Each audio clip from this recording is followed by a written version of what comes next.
am more than a weapon.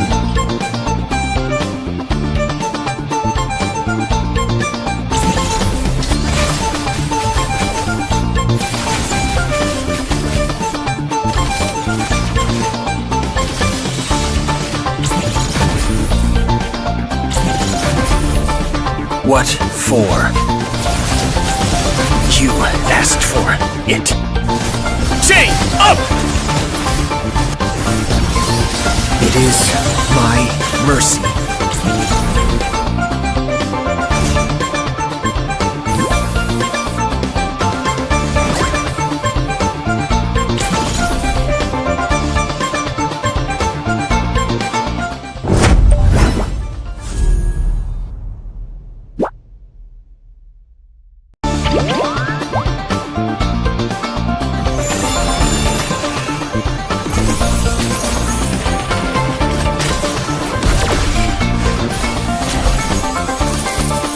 I am more than a weapon.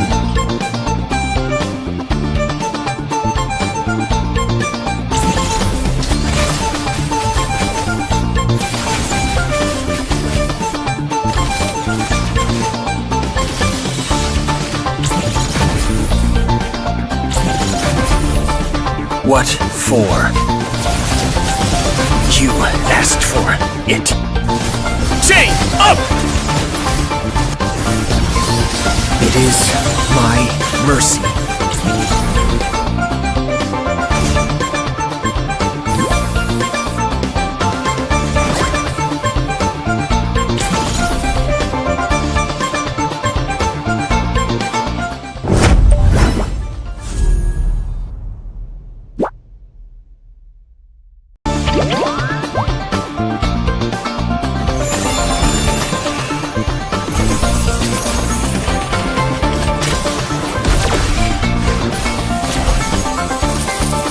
I am more than a weapon.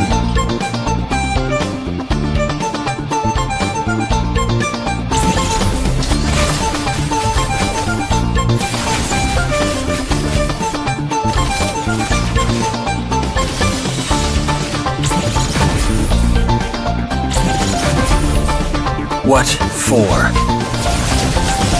You asked for it. Chain up! It is my mercy.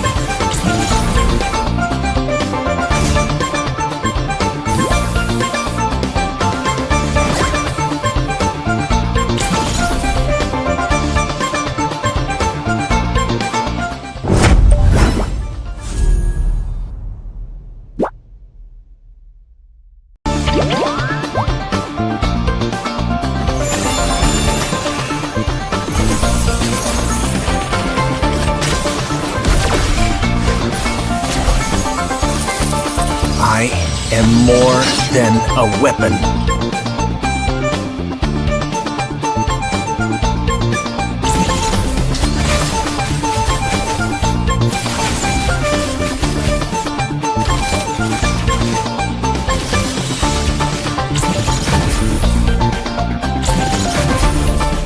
What for? You asked for it. Chain up! It is my mercy.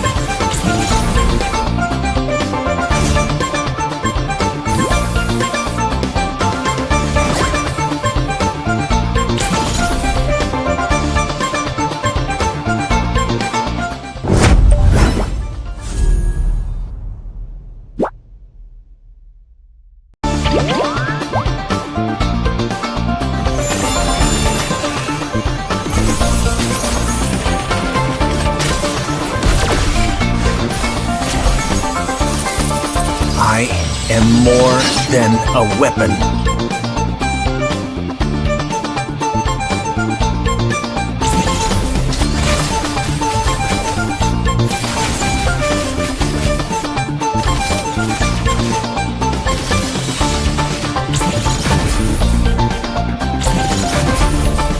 What for? You asked for it.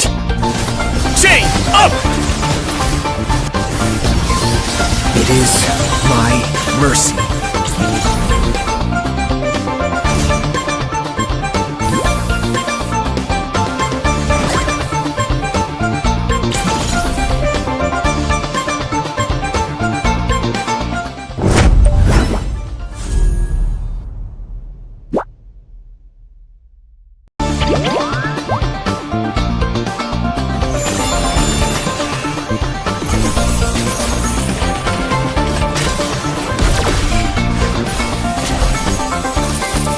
I am more than a weapon.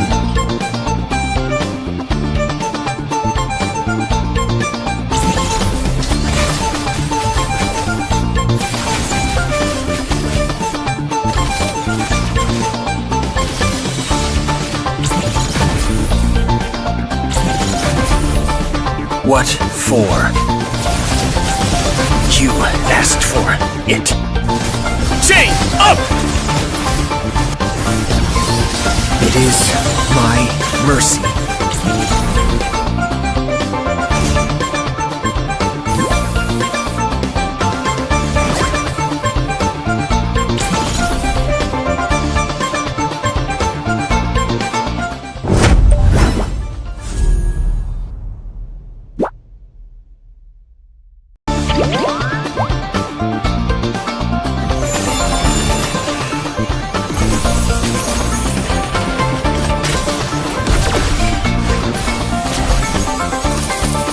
I am more than a weapon.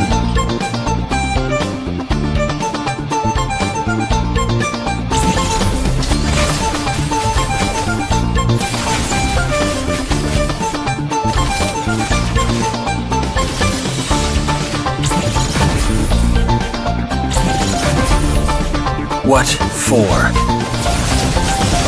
You asked for it. Chain up! It is my mercy.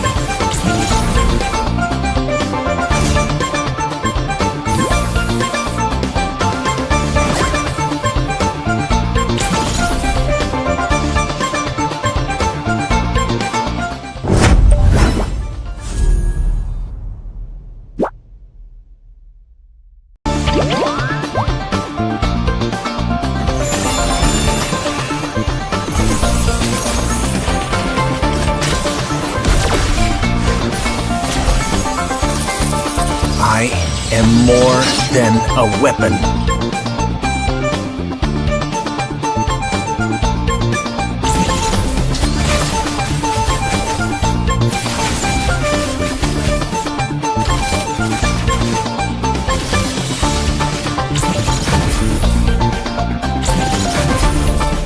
What for? You asked for it. Chain up! It is my mercy.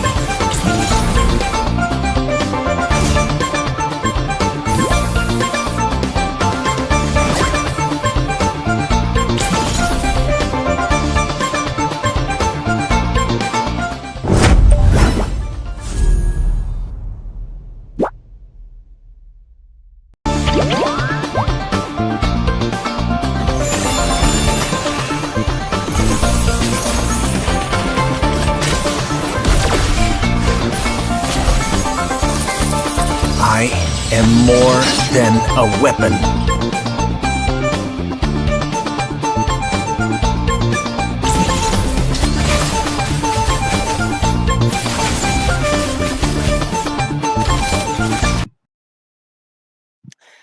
Good evening, and ladies and gentlemen, welcome back to NCC National College Cup, brought to you by Battleknights India. And of course, we have, we're obviously powered by Vista, and our production company, production partner is Indian Gaming Corp's IGC. And of course, this is one of the most unique tournament formats, which brings out the best of institutions, college, schools, and of course, universities, because we've had tournaments focused on state versus state. We've had tournaments based on organizations and players and teams, but this is the first one of them. So why not begin with day 4 of it? And we're going to be starting with 6 best of 1 series, and it's going to be an exciting thrill because we've had a lot of great games. Because many people might think that, oh, these are newbie teams, they're just college teams. No, we've actually had a lot of thrilling matches, and to witness those thrilling matches is going to be on my casting desk, myself, Ray. And tonight joining me is, of course, my brother STC over here from, of course, Odisha himself. So we're looking forward to some Odisha colleges. If you recognize any of them, of course, do let me know.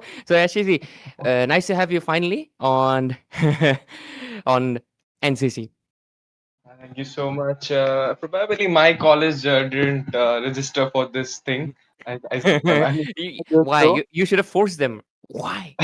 That's a Actually, good they're thing. busy. They're busy in cutting. You know, Okay.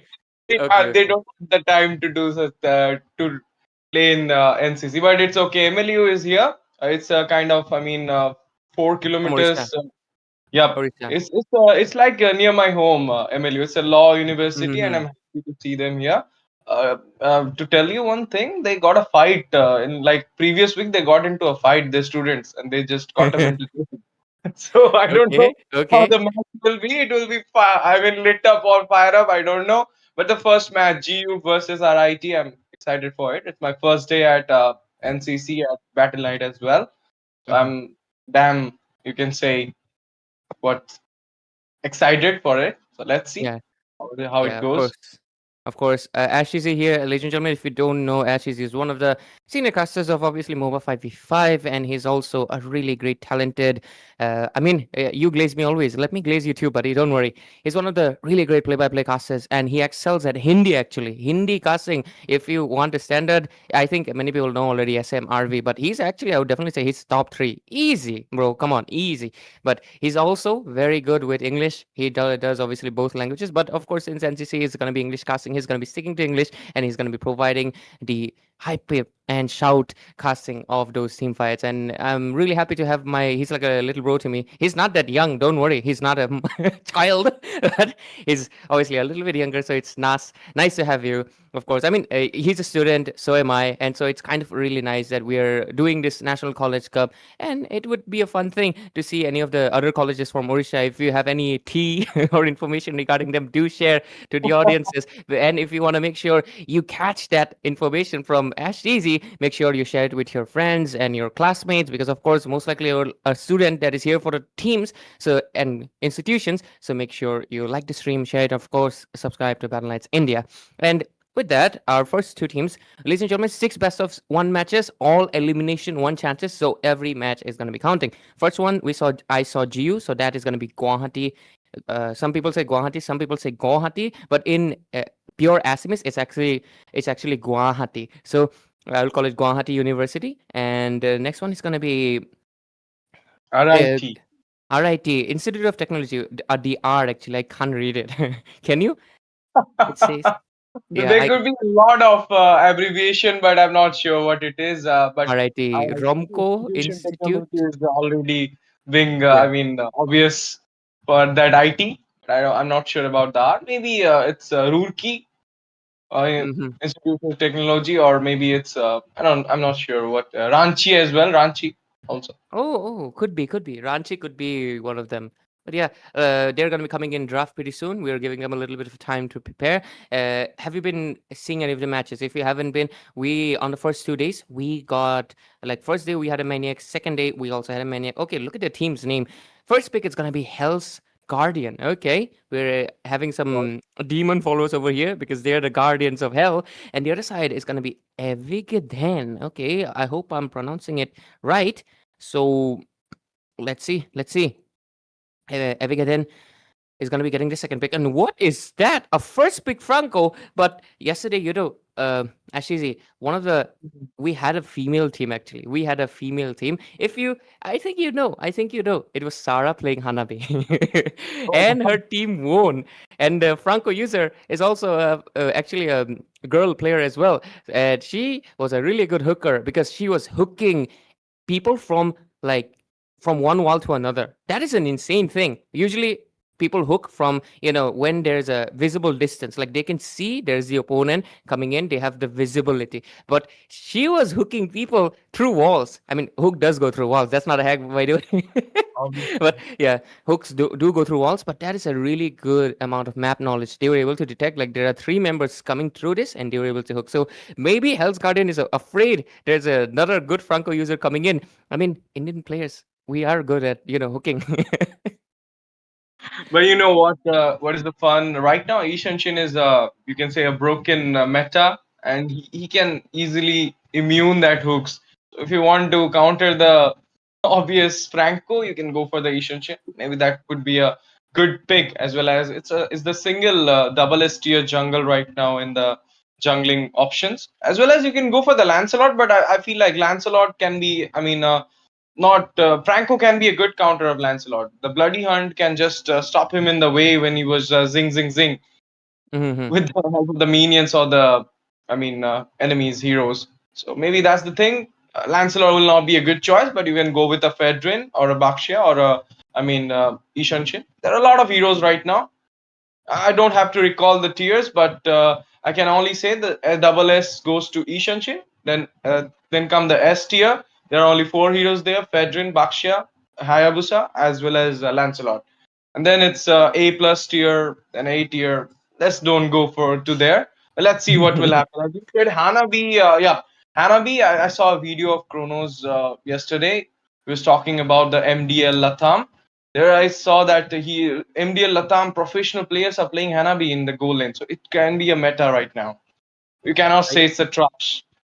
I mean, some people would be definitely happy. I would be really happy if Hanabi came in. My all-star skin wouldn't go to waste because it's been a really while. But I do think it served as a purpose for. I mean, the only reason the Hanabi was good actually in the game because they had Minotaur and Lapu Lapu for the back line, and Hanabi can immune that. So she was able Yeah. to basically survive from those 2 heroes. So it like lowered the initiation chances really well. I think that's one of the main reasons because main thing caveat for Hanabi is that CC immunity. So if the initiation is purely CC, she can just destroy it. I mean, sorry, she's basically able to immune it. But on the other hand, though, she did get bullied by Brody until the last minute. It was also a Masha jungle and a Julian EXP. Full damage, I tell you. So a lot of interesting things are happening in NCC, and I'm looking forward to more like mix of like how a broth has all those ingredients, right? Some broth are single ingredient, right? You add some things and it's all done, but some have a lot of mixture. Yesterday that match is still in my highlight because it was a really mix of ingredients because Masa jungle, Hanabi gold lane, and then you have the Julian EXP lane full burst too, by the way. He did not go single sustain, not even a winter crown. He went full damage. His main thing was taking down the base, and he did that. So that's an insane achievement that they have done. But anyways, let's focus for tonight's game. The first Yep. match of this evening, it's gonna be look at the bans and everything. It's nothing out of the ordinary, but the Lunox ban as well as the Alucard, I do think there's a little bit of homework done from the side of EVIGHEDEN. You can say that the Amon pick as well. I mean, it's kind of I don't know. I'm not sure about it. We don't see Amon a lot in the game, but whenever we see it, we know one thing that it could be a one-trick player who's coming with Amon. So they should fear it. They should fear it. I mean, he has the immune. All the skills got the immune, and he can be a fatal hero as well, executing each and everybody with a low HP. So the backliners will be in a little bit of problem, and they got the Granger as well. So I feel like the draft is going great. GC's GU draft, Guwahati University, obviously, but RIT as well. They're going with this Cho and Kadita. I mean, you know that the Kadita right now is one of the greatest mage pick. I mean, if you will just I mean, forget about Kimi and Farsa. Then the third best mid laner is in the right meta is right now that Kadita. So it's a Mhm. good pick as well. So let's see if the Kadita can cook it up or not. Let's go for the second banning phase. Yeah, absolutely. And you got the side switched a little bit. EVIGHEDEN is the Guwahati University one, and Hellsguard Okay. is the RIT. Yeah, don't worry about it. Anyways, we're gonna be seeing the second phase of the bands coming in, and they are going in with, of course, just like I mentioned, the Karita and Chao. Chao is a little bit of a interesting pick most of the time. Put him into a roaming position or go with the tanky XP lane build. You can play for a pick off, just like a Jawhead can do that. So If they're able to do it, they do have the burst. They have Lancelot and the Kadita, both pure burst heroes, and they can immediately just take down the Granger if he's not on a Purify. Even if he's on a Purify, he can only use it against either the Chao or the Kadita. So either of them, if they use it up, this is a good strategy, but at the same time, there's the Gatot.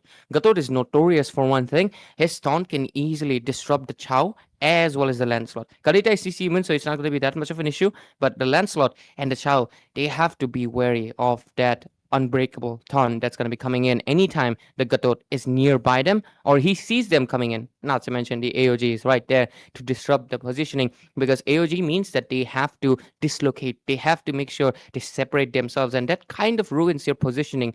And that is a thing that marksmen have to keep in mind. But that's actually interesting. They ban out a Eudora. Looks like there's a lot of homework being done, because I don't think Eudora, yes, can she counter the Lancelot? Kind of. But do you want to ban out? I think there is a Eudora user for sure in the side of Hell's Guardian. They decided, nah, we don't want any of that, and we're just going to ban it out. The CC ban is a meta ban though. So anyways, we're going to be seeing the side of Hell's Guardian. Most likely going to be, okay, Alice ban.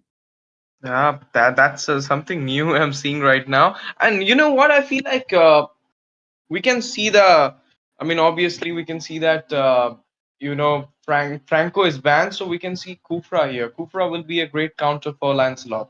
He can interrupt his dashes as well as his mobility, and puncture cannot work that much good against a Kufra, tanky Kufra. So Kufra can be a good choice if Gatot Kacha is going to the EXP lane. It can be it can work better for them if they are going for it, if they are opting for it. Oh, it is. It's invisible.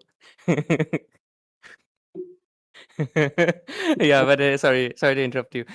I just found it funny. But anyways, with Arlott, I'm gonna tell you, Ash, I don't like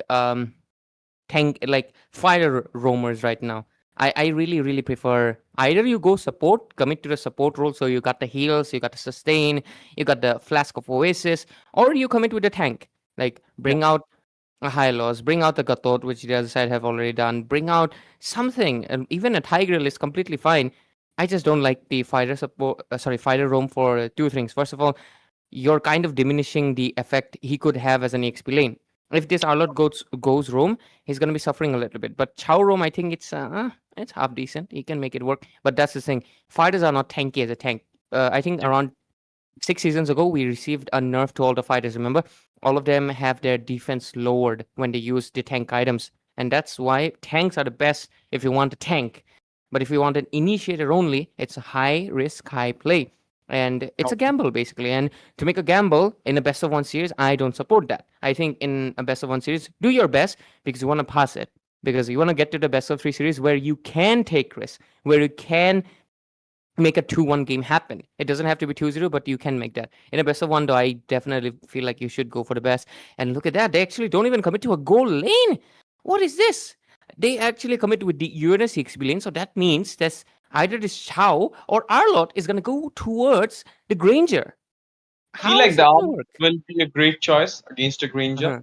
Other than we have already seen Ruby into the goal lane, Masha into the goal lane, Mincy as well. Sometimes I always see Arlott into the goal lane as well. I mean, when you just reach Mythical Immortal, there you see a lot of experiments being done by players, and kind of they win the match as well, because Granger can only be countered by mobility. He got excess mobility now after the revamp. He got with the flicker as well. So if you want to counter him, you just have to cope up with his mobility, and who is better than the Arlott? And they got 2 dashes hero right now, Arlott as well as Lancelot. And from that side, you got the Yuzong as well. But Yuzong is kind of I feel like the only reason Yuzong didn't got a much spotlight in the MSC is because of his sustainability. He doesn't got that much sustain, which is right now you can talk about Lapu Lapu or Uranus. Each and everybody have that much sustain. He doesn't got it. But now let's jump into the match and jump into the game.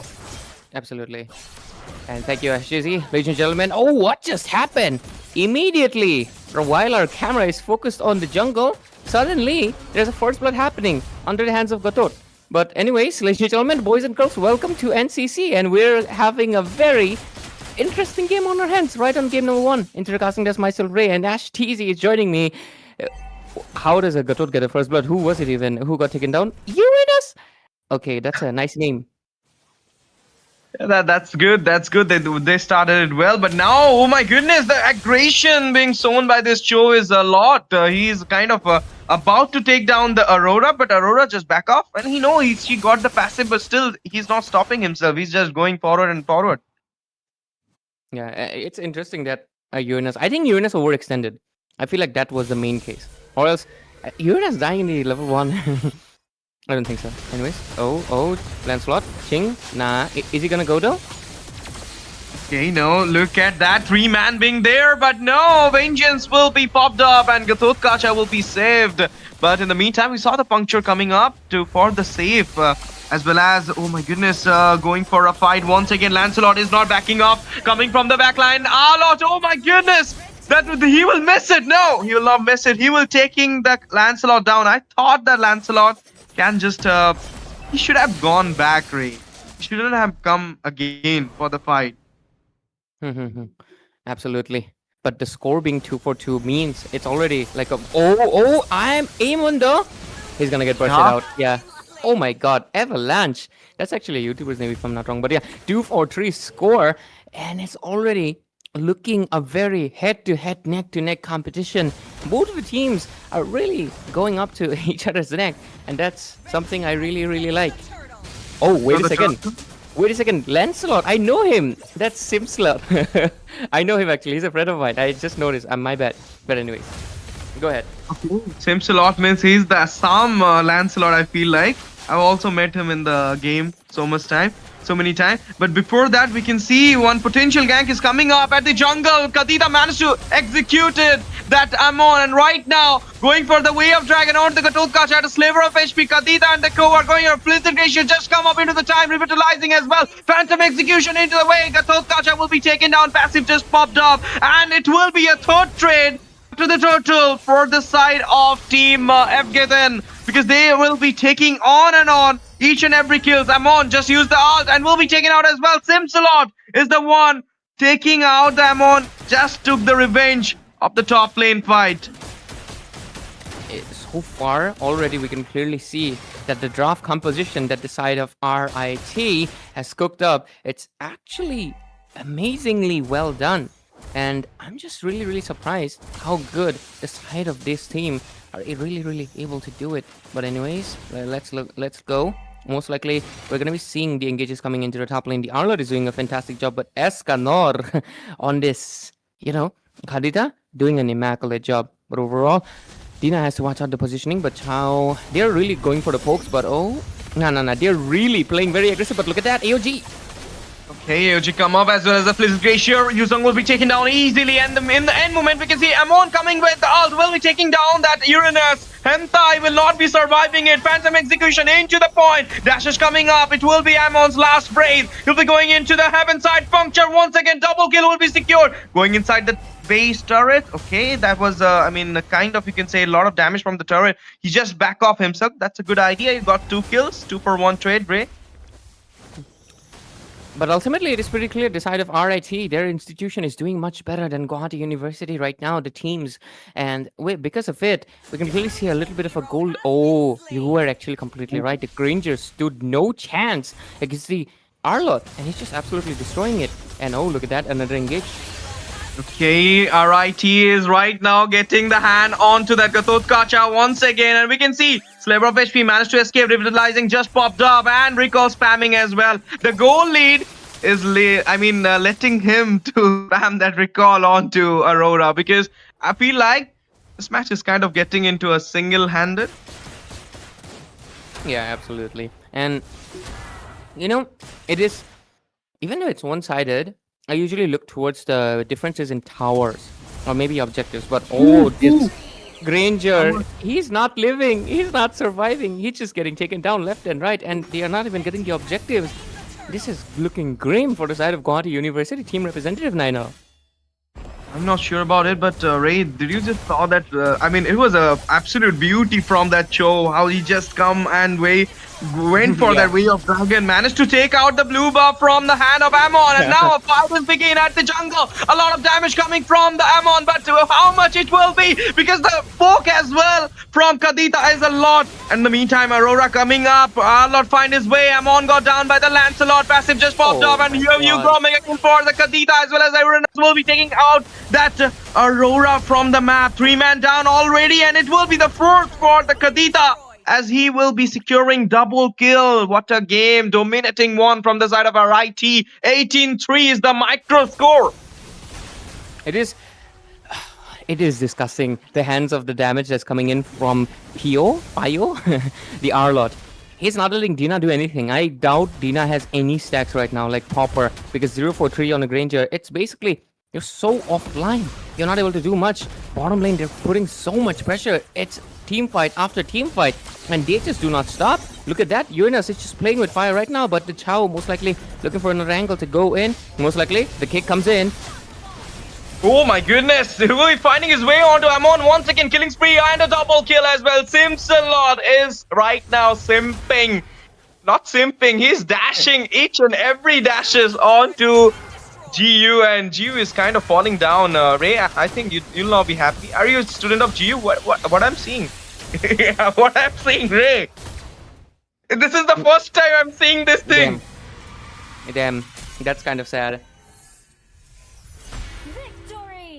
That's a first time, and yeah, that's a little bit of a sad thing. Maybe to be fair, I'll say two things. First one is they kind of saw that the side of our IT, they're a little bit too strong, and they were overwhelming for the hands of team, of course, RIT, and I wouldn't. I'm not surprised, by the way.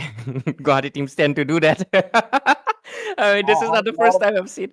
I've played GHY teams, So yeah, it's not a surprise. But one more thing, RIT is Ramco Institute of Technology. They're from Tamil Nadu, so if you're from obviously the south or the Tamil Nadu itself, make sure to share the stream, because your team just won a very dominating game under 7 minutes. Yes, it's a surrender, but technically it is the fastest game we've had in NCC so far. That's an interesting thing, I would definitely say. I mean, that's just interesting. That's all I would say. Tamil Nadu versus GHY University. But yeah, unfortunately, that's going to be happening. But don't worry, I'm not a GHY University student.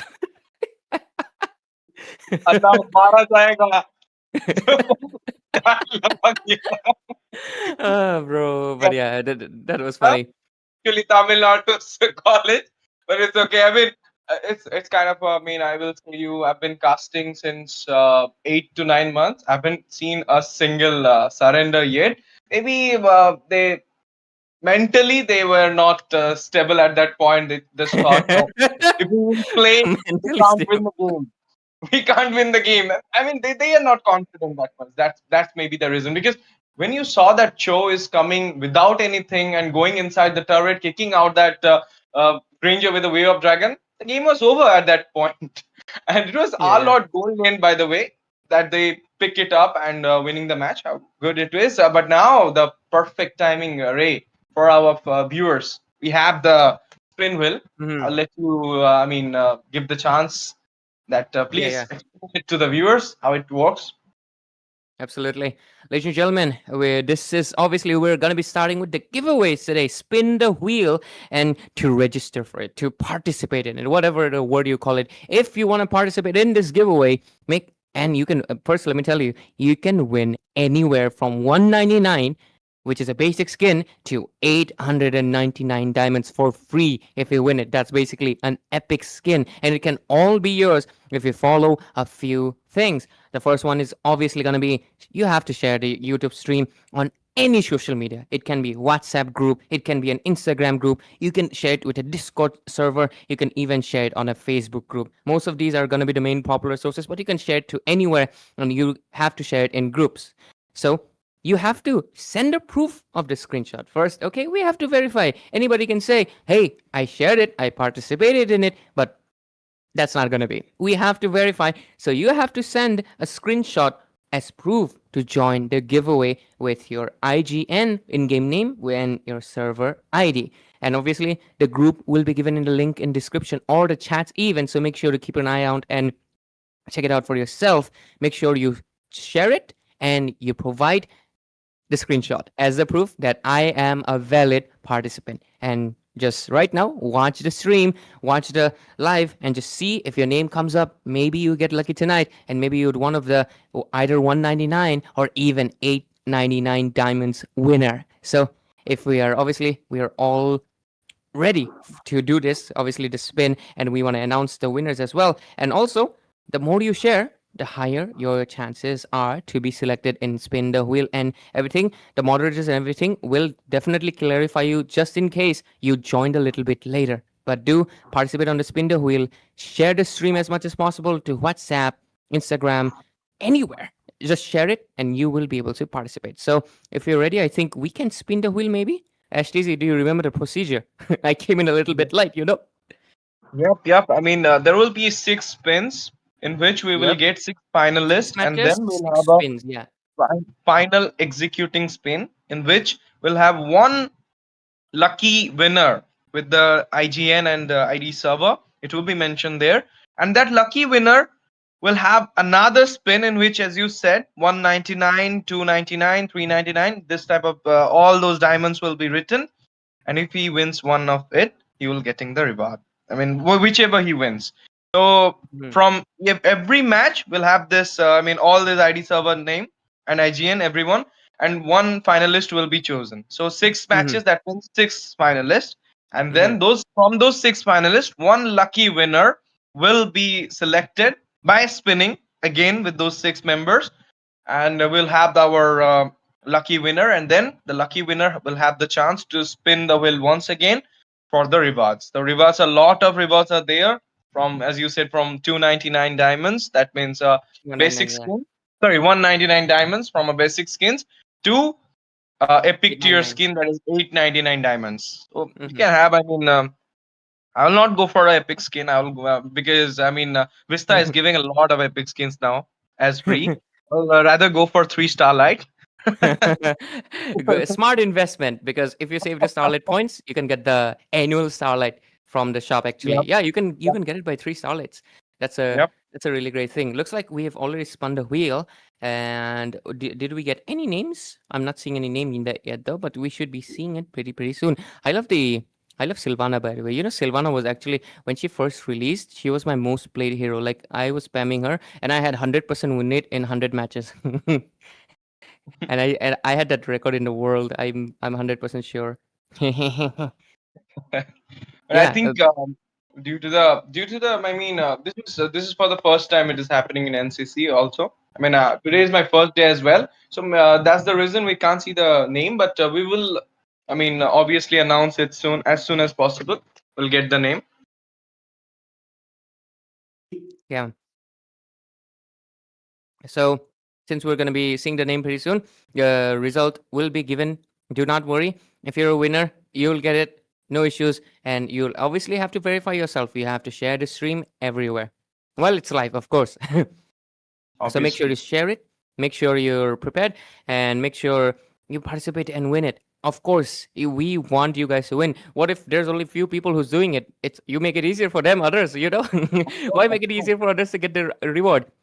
Participate in it so you have a chance to, and you can try it every day until you can get it, of course. But yeah, we're going to be having 6 matches every day, and after every match we're going to have the spin the wheel. So make sure you stay tuned, make sure you share the streams every day, and as much as you share, your chances will get higher. So the spin the wheel has been done. The winner for the first round would be announced pretty much later on, or maybe in the chat. But till then, we are going to be waiting for the second game, which is going to be starting pretty soon. I'm really looking forward to the team MLU you mentioned. What's the full name? The university. Yeah, it's actually Madhusudan Law University. The full It's form a is law Madhusudan. university. Yep, it's a law university. It's from Odisha, Cuttack, and that's it, and nothing else. I mean, they have a lot of history. Let's not talk about it. But I hope. I mean, obviously, I'm from Odisha, so I will support them. I'm not biased, but it's a feeling. Makes sense, right? No issues, no issues. It's all good. It's all in the fair play. But I mean, I'm gonna be supporting teams from Assam as well. But I think we'll have a lot of teams from Assam, considering the fact that a lot of these universities and stuff, they are, what do you say, mostly in Assam, because we have a lot of institutions. We also have a few institutions that are like connected. Like we have the best example is gonna be USTM, which is a combination of uh, basically Guwahati as well as Meghalaya, because it's at the edge of the border and stuff. But anyways, ladies and gentlemen, looks like we're going to be taking a short break, and we're going to be coming right back up with game number 2. So make sure to stay tuned, because the giveaways are going to be coming and the matches are going to be coming as well. So don't go anywhere. We'll be right back with a very short break.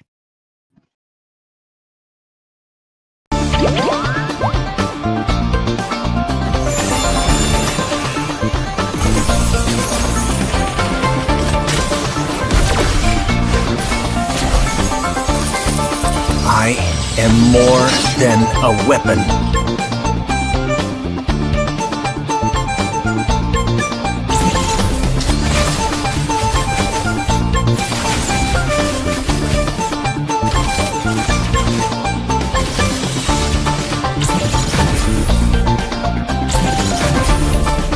What for? You asked for it. Chain up! It is my mercy.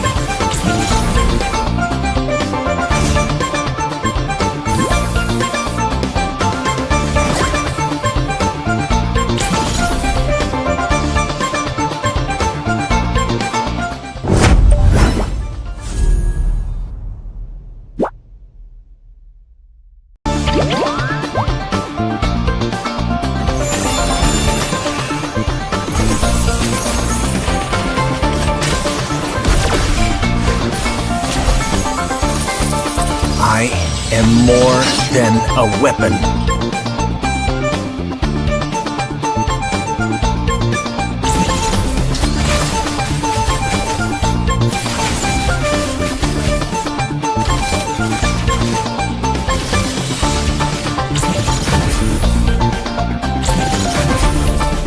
What for?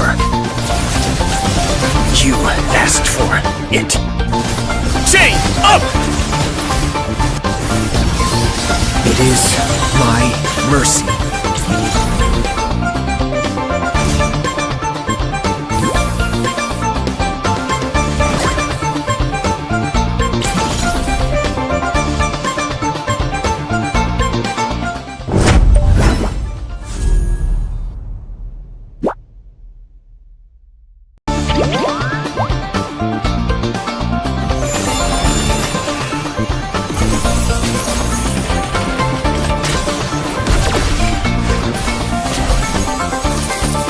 I am more than a weapon.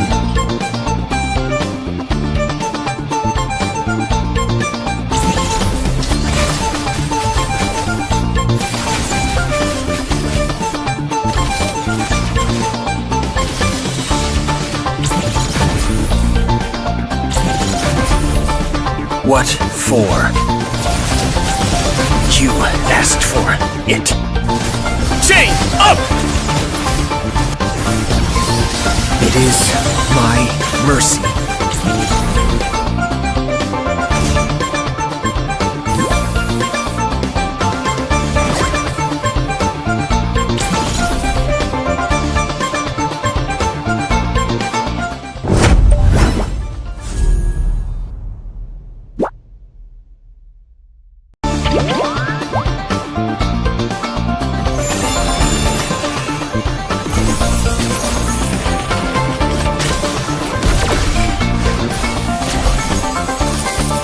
I am more than a weapon.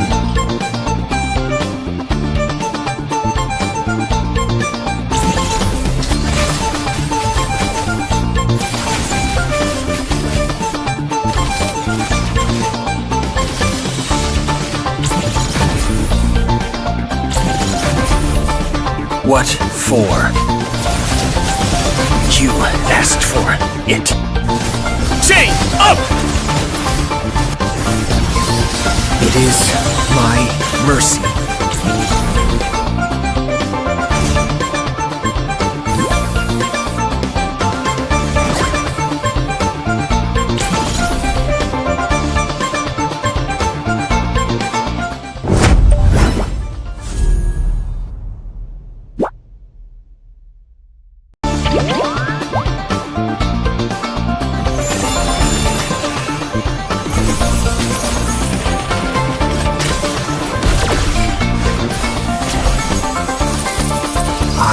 am more than a weapon.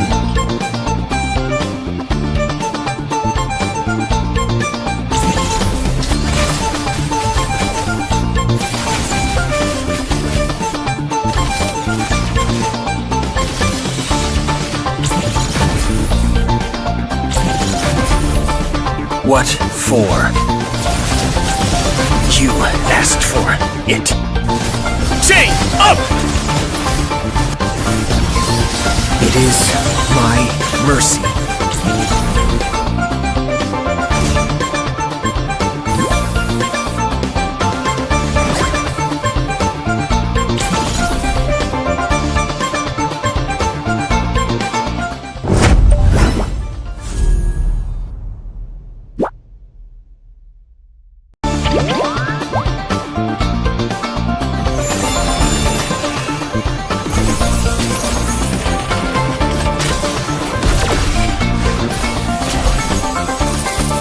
I am more than a weapon.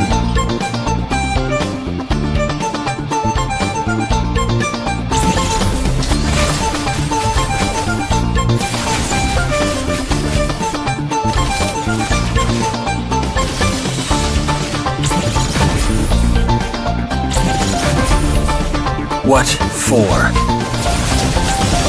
You asked for it. Chain up! It is my mercy.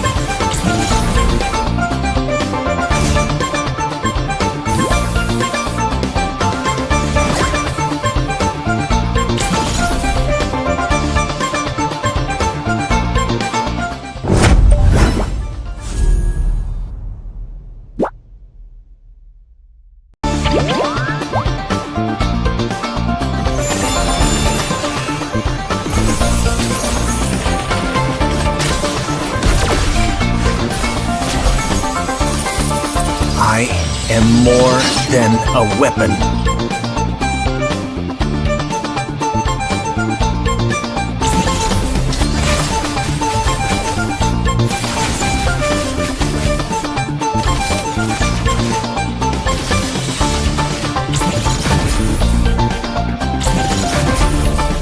What for? You asked for it. Chain up! It is my mercy.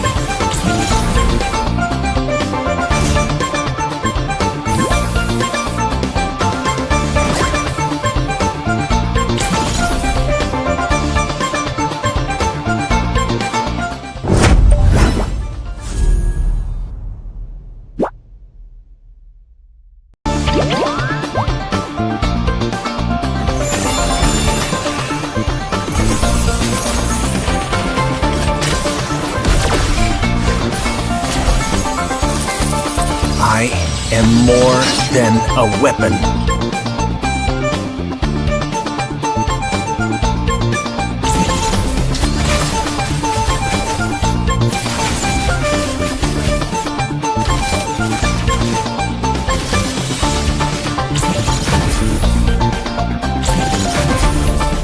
What for?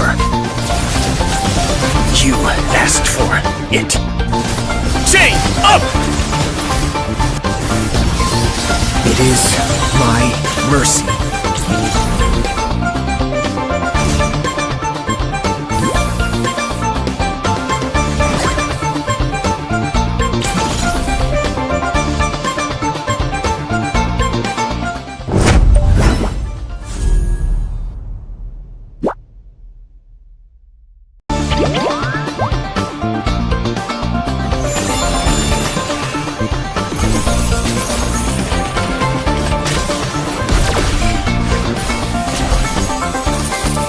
I am more than a weapon.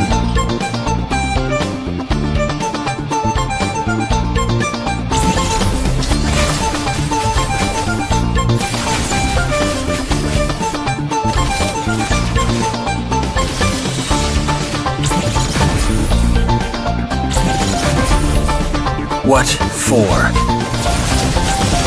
You asked for it. Chain up! It is my mercy.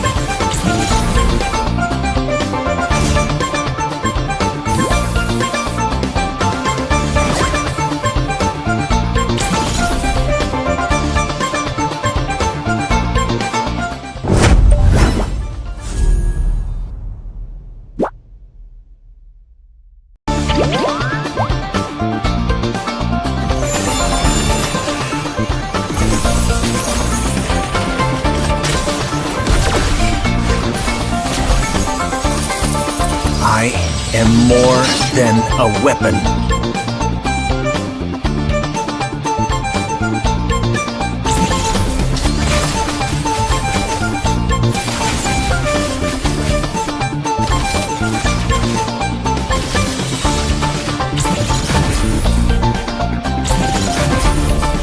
What for? You asked for it. Chain up! It is my mercy.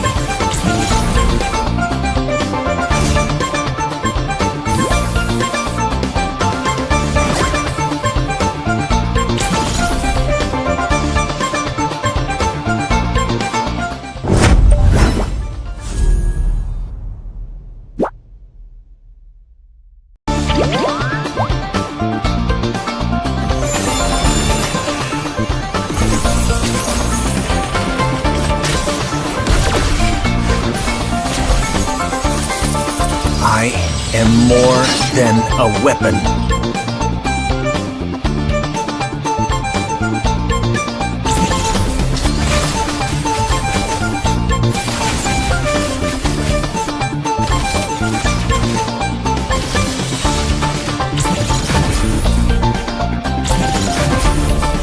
What for?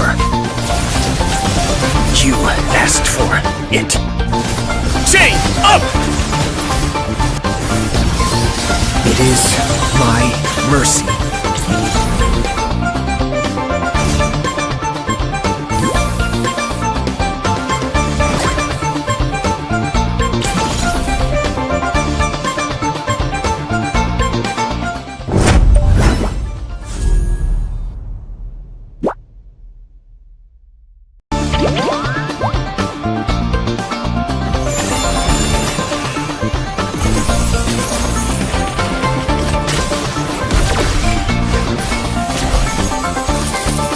I am more than a weapon.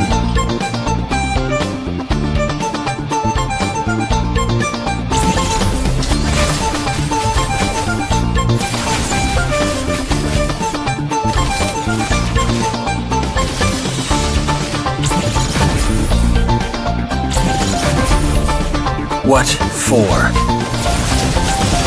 You asked for it. Chain up! And ladies and gentlemen, welcome back to the NCC National College Cup, brought to you by Battleknights India, powered by Vista, and of course, production partner is Indian Gaming Corp's IGC. And we're going to be diving back into the second match of the evening. We just had to spin the wheel as well, and hopefully the winner will be announced later. And I hope you're one of them for all of the audience. But anyways, we're going to be diving into the second game, and it's going to be between the institutions MLU and GAC. SGC will tell you more about it. But anyways, introducing this myself, I am Ray, and I'm obviously joined by SGC, who's it's first time, but it's not the first game. It's the second game he's going to be doing. But hey, first Odisha University that you're going to be casting for. We've actually had almost 3 Odisha college or university so far. Yeah, we've actually had it. So this is going to be your chance to shine because you're from there, right? He's from Odisha. So yeah. Yeah, I mean, I heard about these guys. They play well, so I mean, I feel like they can emerge as well in this game because all of the players are good, and I'm in the same group as well with them. So yesterday I got to know they have match, but I was not sure that their university is MLU. Now I got sure MLU.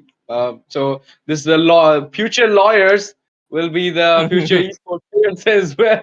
So let's see how they will impose the law in this game, or if they can do something else. Just like I mean, I don't hope like our Lord Gold Laner we're gonna see, but I hope like okay, not our Lord, but maybe Clint coming on in the goal lane. It can be happening. Imagine, But imagine you are accused of a crime in future, and your lawyer is just playing MOBA 5v5. You're cooked. he's just gonna he's just gonna send your case to the top lane and just let you brawl it out. Because that's what it's gonna be. He's gonna be using those terms, and obviously the person in charge is gonna be like, "What the hell? Where is this lawyer from, bro?" And it's gonna be don't worry, guys. I'm not saying MLU are all gonna be just esports players slash lawyers, but this is gonna be it can be. MLU is like Mobile Legends University. It To be can be fair, the yeah. same. To be fair, yeah. Mobile Legends University, MLU. Funny enough, we Yeah. actually had one as well, MLC, which was from Manipur. So I just called it Mobile Legends College as well. It is pretty funny. We're having teams that are, sorry, institutes that are basically ML. It would be even funny if we have a team that is like, I mean, nah, it's not possible, the double B. But anyways, Illuminati gang and HUAPA gang. Damn, it's gonna be a gang fight we're gonna be having, which is pretty ironic, Ashtisi, right? Considering it's gonna be MLU and GSC, a gang fight, right? Anyways, which side was which one? Do you recognize the icon? I think MLU is on the left side. Is it? Illuminati gang is the MLU, and Okay, okay. the latter are that is what you said. Okay, I forgot the university name. Government Second one. Aizawl College. I think it should be Government. from Mizoram. Yeah. G. Yeah. What is the full form of MLU? A law university. I know M. Madhusudan Law Oh, University. Yeah. okay, Madhusudan Law University, and the other side is It's named government after a college. freedom Government. fighter of Odisha. It's named Huh? after a freedom fighter of Odisha. Oh, that's kind of sweet. That's really nice. A I good mean, respect. he was the first lawyer. He was the first barrister from Odisha. He just completed the Ooh, degree, and he that is became the first makes lawyer. sense. That And makes a lot of sense. there is a little story, but it's okay. I'll share it with you later. History lessons. We can give the imagine the college students are coming here to watch a match and you're just yapping about history. They're going like, what is this caster, bro? They brought a history teacher as the caster. Kick this guy out. We don't want Oh more my trauma because I know God. history students, they don't like history, okay? Every history guy that I've met and or girl, they're like, I don't like history. And like, why did you took it? I was forced to. I didn't. But yeah.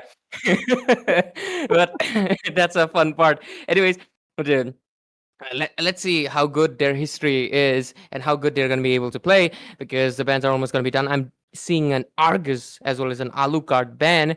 Let's see what's going to be the first one. We are going to be seeing, we've seen a lot of Yuzhong first pick actually for the first 2 days, but it looks like it's getting less and less as we right now are in day 4 of round 1. So let's see. First pick. Any guesses, Ashtz, with the meta? I feel like they can go for the Kalea or Bakshia.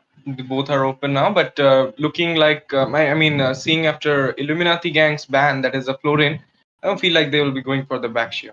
Maybe they're planning to go for the Lancelot as well. Ishanshin is already banned, so another top tier jungler. As you, if you have already seen what happened in the last game, the Lancelot was cooking, but it was Sims a lot, obviously. But I feel like we have also Lancelot players in Odisha, so let's see if they can cook it up I for think he's from Odisha, was he? who Maybe. Simsalot. Yeah, No, yeah. Simsalot. I feel like he's from Assam. Is he? Yeah, I mean, I have talked with that guy before. He's Oh, from Assam. I'm okay, not okay. sure. That's interesting. That's interesting. Yeah. I'll ask him as well. Like, oh, you're playing too, so yeah, I'll get it. Anyways, first pick, it's gonna be coming in pretty soon. Huapa and Gang, they have banned out the Yushin Shin, so the jungler option is not gonna be there. But Maybe they can go for a 1-1. 1-1 is open right now. yeah, they go. Oh, I was just talking about the Yuzhong first pick. There we go. We got it. Okay. We got the dragon. And now the 1-1 Yeah, Kingsford can is be from going to Odisha. that house. HTZ. Yeah. One of our people in production have confirmed. Yeah, he would recognize he's from Odisha as well. We have a lot of Odisha people. Damn. And obviously I'm from Northeast. Fred is from Northeast. Actually, wow, we are equal. That is nice. No divide, but unity, right? Anyways, Angela debut, and I think a lot of people are going to be happy with the Papi Boom. Yeah, right. Maybe the girls, maybe the guys as well. But a Dyrot first pick. That's interesting. Dyrot first pick is not a material that you choose. Neither is the Angela. This is something you'd pick last to, So I'm a little like Curious, why though? What do you think, SGZ? I'm not sure that the Angela, the puppy boom, the hard guard will work greater than Florin, because I feel like it's for a single ult hero. I mean, she can manage to give that heal to a single hero. Whereas if you'll see Florin or Estes or maybe Mathilda, they have a lot of things. I mean, they can do in the match. Like Florin can give the flower of hope to a single hero, but she can heal the whole fight as well. And Estes, we all know, I call him the milk giver. He provides the milk to everybody, the milk of region, the milk of you can say HP. And It's Matilda Airlines, you know, obviously, I you mean, know, SS skin is, I see where you're getting at because most of the SS skin, it's a white line, so I guess you're connecting the thing that he's giving milk. But the funny thing is that it's a green milk because revitalize and heal, it's a green icon. So it's a green milk that he's giving. Maybe mix it with avocado and something. actually, like, Mix it with healthy something like maybe some sabji or vegetables.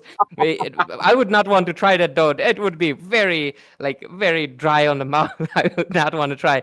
But yeah, STC is always losing it when he brings out the milk. But yeah. let's talk about the milk latter. But now we can see Lancelot is here. Previous match it was Simsalot, Lancelot. Now again we were guessing it that in Odisha there are a lot of Lancelot users, and now we can see that Illuminati gang is going for the Lancy as well as a high loss into their team. That means they are kind of they know that the Lancelot has the mobility, and with the high loss ult is also kind of give you the mobility as well. So I mean, let's see how it goes for the side of Illuminati gang. They're going strong, but high loss Ray, it is out of meta since the previous season. I mean, in last I've seen him in the previous season, Yeah, yeah. not locked in this season. So I feel like I'm not sure how the high loss is gonna work, but they can counter it with Caramella from their side when Dirath is there. Mm, I do think the Carmilla. I think it won't be a bad option. I think it's a very valid one. But with I do. Let's just wait actually because their draft has been a little bit of a mix of mashups of things. I like when the draft I can't predict it because I like being surprised because yesterday I was surprised by that Masha and stuff. I want to see a draft like that again, and this can be a possible because a Terizla, a Deros, just like I mentioned, Angela, these heroes, some of them are not even like good in like previous season even because they were suffering so much with the meta change. So it is very possible. Oh, my wife is banned out. It's okay. Oh, two of my wives are banned out. Zetian and Zushin. Zed heroes are peak, guys. Actually, we only have two Zed heroes, right? Yeah. I'm waiting for the next Zed hero. Maybe it will be No, we another. have three Zilong.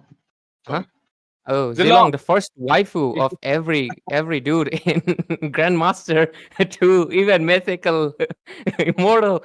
That guy is a waifu for everyone. The honorary waifu. Heroes never fade. Yeah. So And we run away from the problem.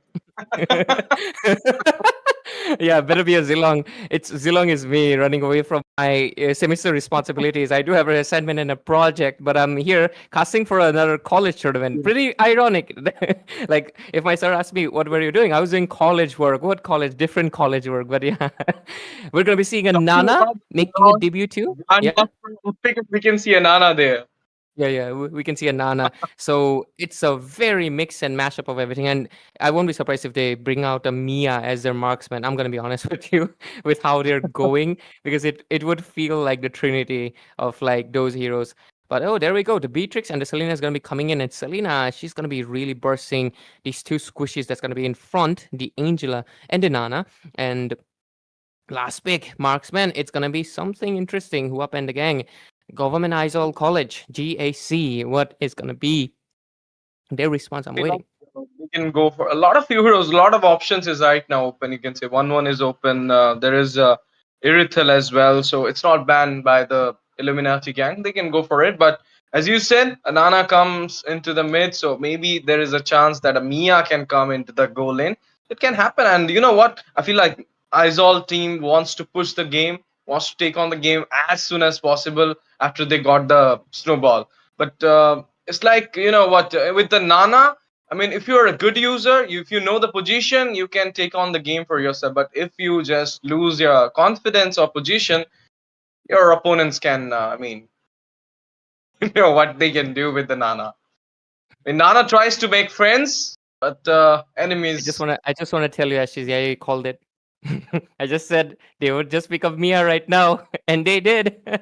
Man, I'm getting too good at this, at predicting the draft of the Mizoram colleges. They should hire me as their coach. Zohan, I'm coming for you. But yeah, jokes aside, the drafts are done. The Mia is going to be interesting, just like you said, and so is the Nana as well. And with such a draft, it's gonna be honestly. I do want to support both of your teams, but at least on paper, let's talk about theory. On paper, the side of Illuminati game, MLU, they have the better overall draft. But anyways, ladies and gentlemen, boys and girls, welcome to the NCC National College Cup, brought to you by, of course, Battleknights India, and we're gonna be diving into the game number 2 of round 1, day 4. And intercasting this, myself, Ray, bringing you the analysis and statistics of the game, and to bring you the play-by-play and the hypes of the scene fights, I'm joined by one of my bros. It's gonna be Ash GZ on the desk. So Ash GZ, we're in the game, and what's happening in the mid lane? They already, I mean, prioritizing the mid lane mostly because they know that there is a Nana in the mid lane. Nishu is right now getting a stun, a poke from the high loss, and we can see Arman Malik is coming into the way. But it feels like, Diroth is kind of a slow jungler. I mean, his speed in the jungle is not that much good if you will compare it with the Lancelot. So I feel like Lancelot will be getting the level 4 as, compared to Diroth, he will getting the level 4 mark soon. And I think this matchup is a little bit weird for one simple reason. Both of them have immense regen. Terizla will regen from the minions heavily. Meanwhile, Yuzhong will regenerate from him. But oh, look at that. The damage is there. Diroth, Arman Malik over here. Guruji with the Phantom Execution, but that couldn't take on the Diroth. That's because of the Angela. I mean, she's giving a little bit of hail to that Diroth. But now we can see, we couldn't solve a fight there, but now we will definitely see a fight because it's the first neutral objective coming into the Land of Dawn. And with the turtle into the table, I do think the side of Lancelot usually has the better chance. But this time around, it's Diroth who can also combine with the Retribution. And because of that, I think there's a really good chance that the Diroth can make a clutch steal. But the front line is going to be the main issue because it's not level 4 yet. Yeah, he's not level 4 yet. And because of it, I think Yuzhong might just take it away from him because Yuzhong Devil Chin Mei is already, but they actually make the Terizla level 4. So penalty zone, it's going to be on the table. But look at that, a lot of damage. Okay, Black Dragon just got immersed. 4-man being there, and now Hylos joining the team fight as well. Lancelot as well being there. I mean, I saw Wade, but sliver of HP. Can the Nana be taken out? No. Nana managed to escape back. But in the meantime, we can see Yuzhong in a very bad position.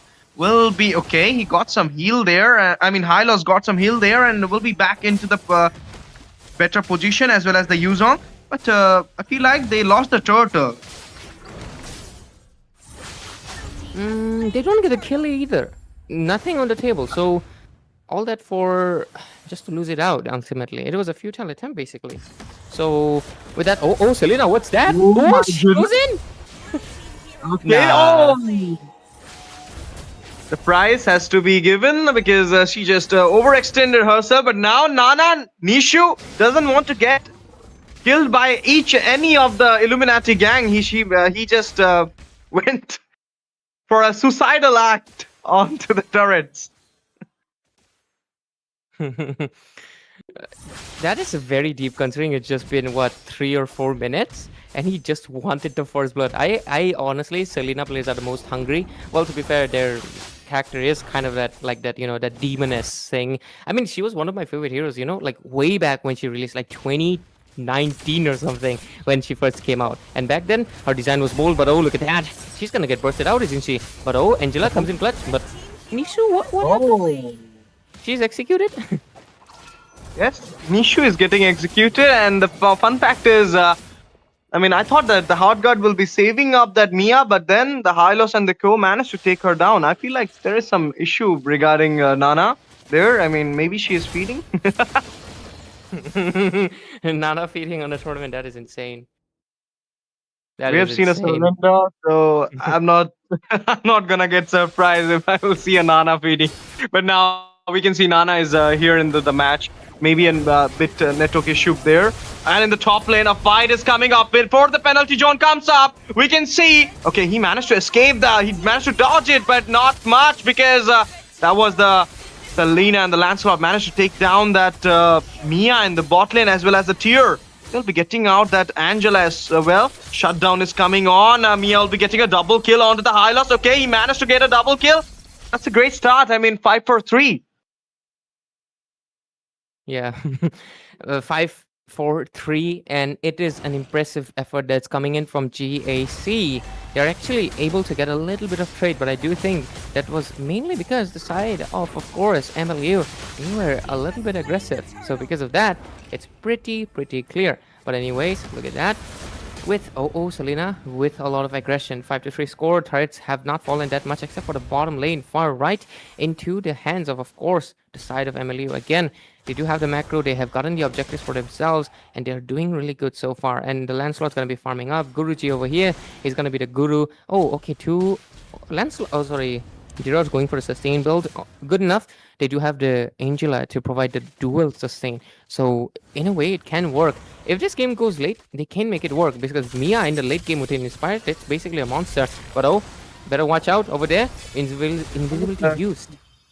Yeah, the hidden blessing just come up, but then we saw the hard guard as well. A lot of resources got burned down. Dirop going for a fight, diving into the way onto the Hylos, will be taken down easily by the Hylos. In the meantime, we can see Mia is giving a lot of damage from the backline. Lancelot is joining the fight as well, but will be not getting a single kill at that moment. Okay, Flavor of HP will be taken down by those bombs coming from the Beatrix. 2-man down with getting not a single kill, but now the Abyssal Trap just got connected. Phantom Execution with a puncture. We'll be checking out the Angela. 3-man down. Once again, the Abyssal Trap connecting. And this time, Nana's passive is there. Let's see if she can take it out. Okay, she managed to take her down, but then the overextension once again will be a little bit pricey towards that Selena. Team fight still going in though, because look at that. Diroth, Arman, Malik over here will get taken down. Yep, that glorious pathway, each and everything just slowed down that Diroth, and then they just managed to take him down. You know, Ray, I feel like Mr. Kai is kind of with a lot of aggression. He's not. I mean, he don't care anything. He's just diving inside the turret for the kills. And now we can see Molina comes into the play, but due to less bit of gold, the Nana doesn't have that much damage. Okay, oh my goodness, Dragon just dive into the Nana, but couldn't manage to get her kill.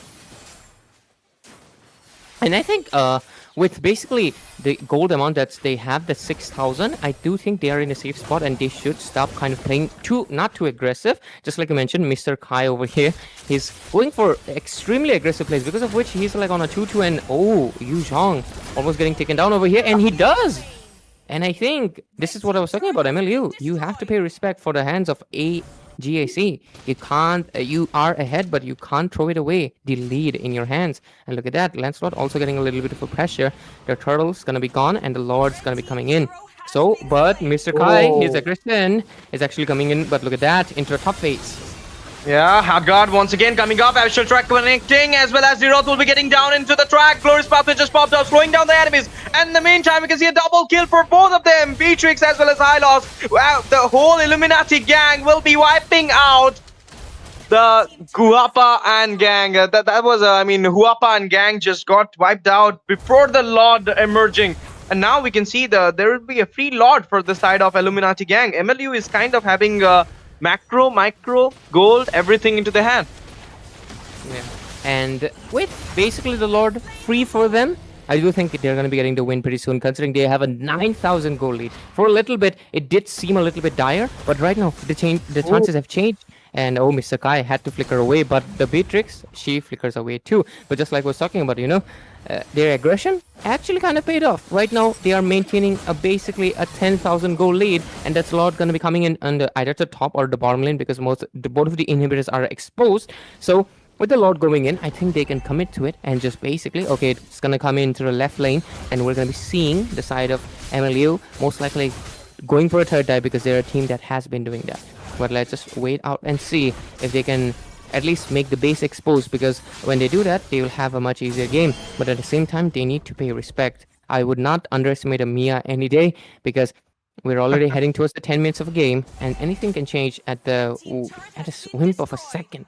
So let's see. Lord gonna be walking in anytime, and MLU, they're getting well prepared. Yuzhong positioning himself. Ultimates are ready, and Mia gets taken down. So maybe it's a win. Maybe. Ooh, Mr. Phantom execution there. Puncture comes up, managed to get the Diroth as well as managed to get the inhibitor in the bot. Now you can see that Lord emerging from the top. Will be getting the top inhibitor as well, but who cares for the top inhibitor? The minions are inside the base and they are kind of locking the base in this moment. We can see Angela got down as well as they will be getting a double kill. That's a mega kill onto that Terizla. And here we go, guys. MLU clinging upon the base, taking on the victory. MLU going to the next round. They just, taught HUAPA and gang the law and order. Yeah, I don't know why my camera decides to glitch out sometimes, man. But yeah, I'm back. Anyways, that was obviously the match we just witnessed between MLU and GSC, Madhusudan, right? Law University, and so the side of government Aizawl College. We just witnessed it, and obviously the side of MLU, they have a lot of ranks actually. So, anyways, they will be getting the win with a really good draft that they had. They had it in their hand. They picked mostly meta, and meta will mostly always work out against the comfort picks. Comfort pick can work if this game went a little bit late, but unfortunately they were not able to hold it, and the game ended in 10 minutes. And we're going to be seeing that the side of we'll have to say goodbye to GIC, but hey, don't be disheartened, guys, because of course NCC. One of the things, of course, Ashes, you're new, right? NCC will happen twice in a year. This is the summer version, and we will have a winter version as well. And I want to remind to any audience that they have missed, the top 8 of this tournament will immediately qualify for the top 16 of the winter season of NCC. So basically, if you get into the top 8, you're clearing your way to basically top 16 of the next tournament. You don't have to play any knockout rounds. You don't have to basically go for a BO1 elimination rounds where there's risk of, even the big teams getting out, because mistakes can happen in one match and you will not get a second chance, and you just immediately get into top 8. So that's one of the good things of this tournament, a really good format that they have come up with. So I'm wishing the best to all the teams. So if you want to show your support to the teams, make sure to share the stream, because you have to share the stream if you want to participate in the giveaway. And I think we're going to go for the spin the wheel. And ladies and gentlemen, make sure, and there we go, NCC spin wheel giveaway. We've already given the entries and everything, but make sure if you want to win it, well, obviously, you have to make sure you join the group and you first share the stream on Instagram, Facebook, Discord, wherever groups. And obviously show the proof, and you will be a valid participant, and you will be eligible to win, obviously, a diamond from 199 to 899. So yeah, let's spin the wheel and get the second winner of the evening. We've already had the first round winner. Let's see the second one. Who's going to be? AshTZ. Okay, you can't guess it. We have, can you see the name? Mr. Unknown, I think. Unknown, it's Unknown. Yeah, it's Unknown. Mr. Unknown. IGN Mr. Unknown. That is your IGN and your UID. You can clearly see the previous winner was Ryan. So yeah, Ryan and Mr. Unknown. I think you most likely have to share the stream if you haven't already, and you have to show the proof to the group in obviously the link in description. And I think the moderators also have pinned the WhatsApp group that you have to join in. So make sure you have, and I wishing you the best. Yeah. Wishing you the best. I hope you guys win. The last spin, which is going to be after the 6 rounds we have done. This is just the second one. We still have 4 more, and this is going to be the third match. Ash, wait a second. I'm adjusting the background. I disintegrate sometimes. I don't get it. Why? See, I'm changing colors and everything. I don't get it. But yeah. Okay then, guys. Let's take a break before the third match kicks off. And, okay. Stay tuned with us. Don't go anywhere. Thank you so much for joining. Thank you so much for watching, guys.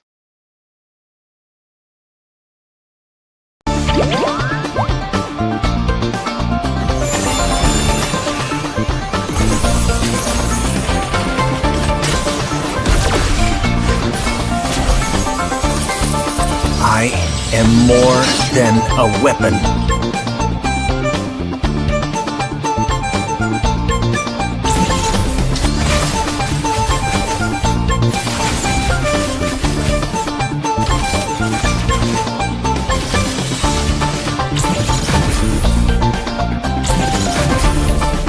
What for?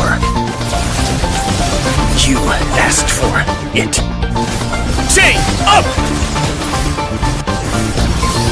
It is my mercy.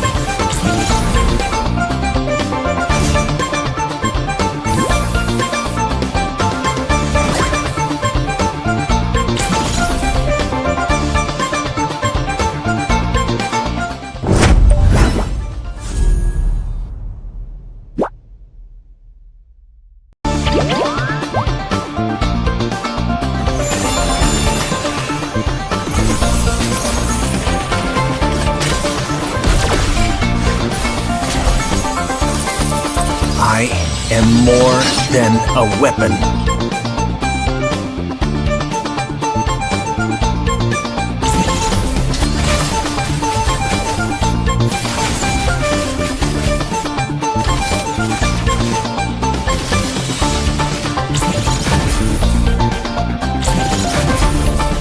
What for? You asked for it. Chain up! It is my mercy.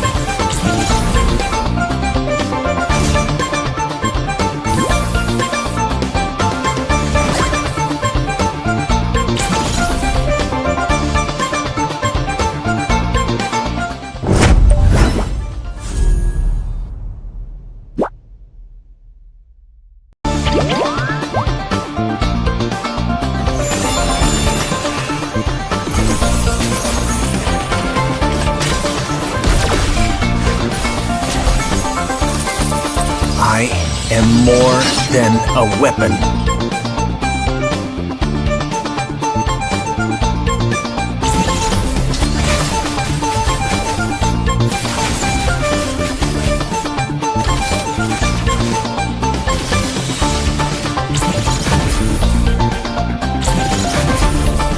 What for? You asked for it. Chain up! It is my mercy.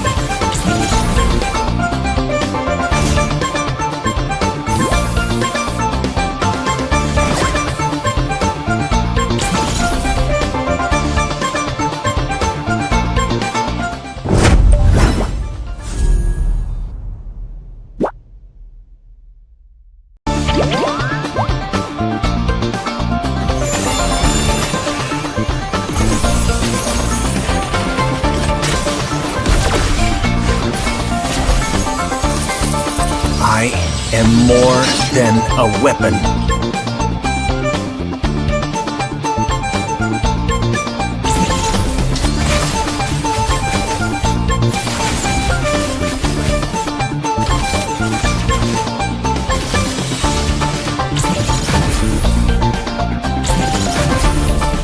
What for? You asked for it. Chain up! It is my mercy.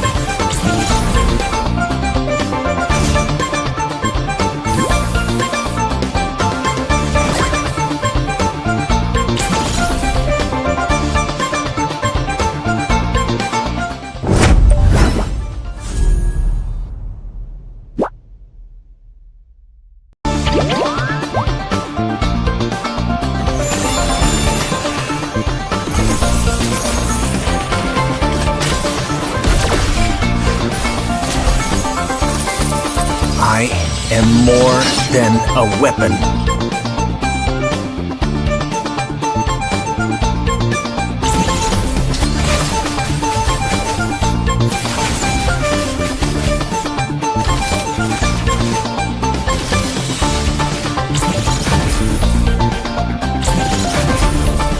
What for? You asked for it. Chain up! It is my mercy.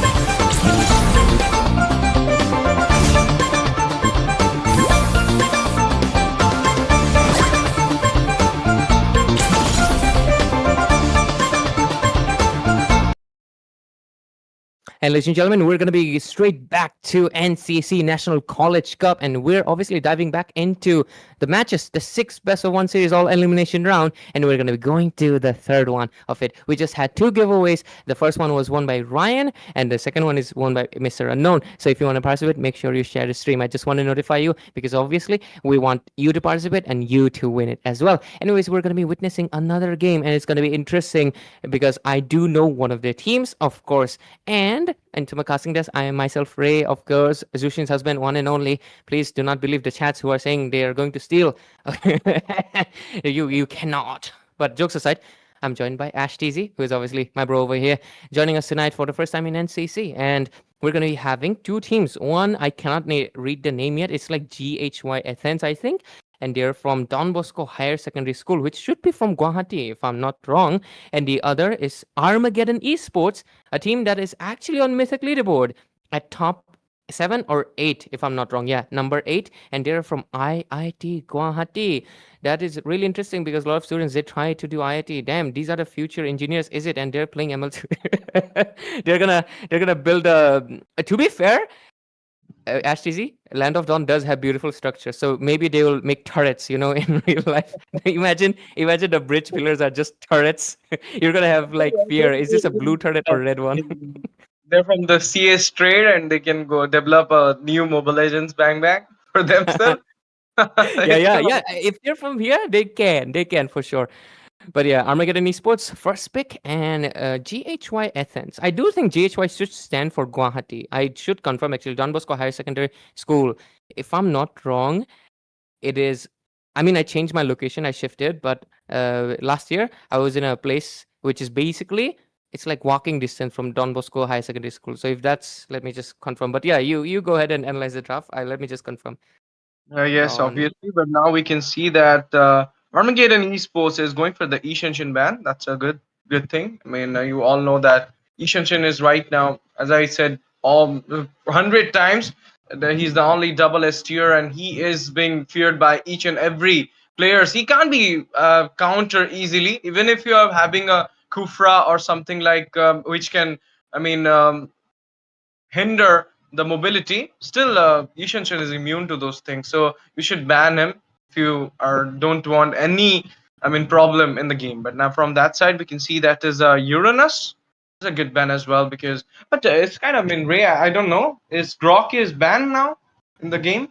It's allowed in this tournament because I feel like maybe they want the college tournament, so I mean college players to experiment a little bit. It is allowed, if I'm concerned, because Groks have been picked, they have been banned as well. We actually saw Grok on the second day, so I think it's allowed, and teams are picking it up. But yeah, I mean it's based on a tournament organization decision. It's all good. And I do think he can be counted because the team that picked up Grok lost actually. So maybe he's not that overpowered that we do think. But both of the sides are representing a Guwahati institution. I'm actually interested, so I'll be supporting both. But I'll be a little biased. I would support Armageddon Esports because if I'm not wrong, if we do recognize, if this is the same team, I would love to see them obviously move ahead. And they're representing IIT too. IIT is one of those institutions that every student in India wants to get in. Because I feel like in India, when you're born, maybe after 2025, the parents will change. Maybe they're more Gen Z kind parents. But if you're born before 2010, you know the thing. If you're born either engineer banega or doctor banega. That is the thing. You know it. IIT mein padega. That is the thing. They're gonna do it. In English, if you are confused, it basically means he will study in IIT. Of course, it's a very prestigious institution. It's one of the goals for every engineer in India. So yeah, the fact that they're representing IIT, it is kind of nice. Yeah, not kind of. It's actually really great. I'm looking forward actually if we have any more of IITians playing MOBA 5v5. Obviously. It's like, I mean, सबके घर में बोल देते अब्बा नहीं मानेंगे यार नहीं खेल पाएंगे esports नहीं मानेंगे esports के लिए नहीं मानेंगे. So that's the thing. We don't see, but now we are seeing it. And the draft is on, Ray. As you see, the banning is kind of over. So what do you feel? I mean, it's not over. I think There was a restart. Maybe there was some issue and there was a restart, but it's all okay. It's all okay.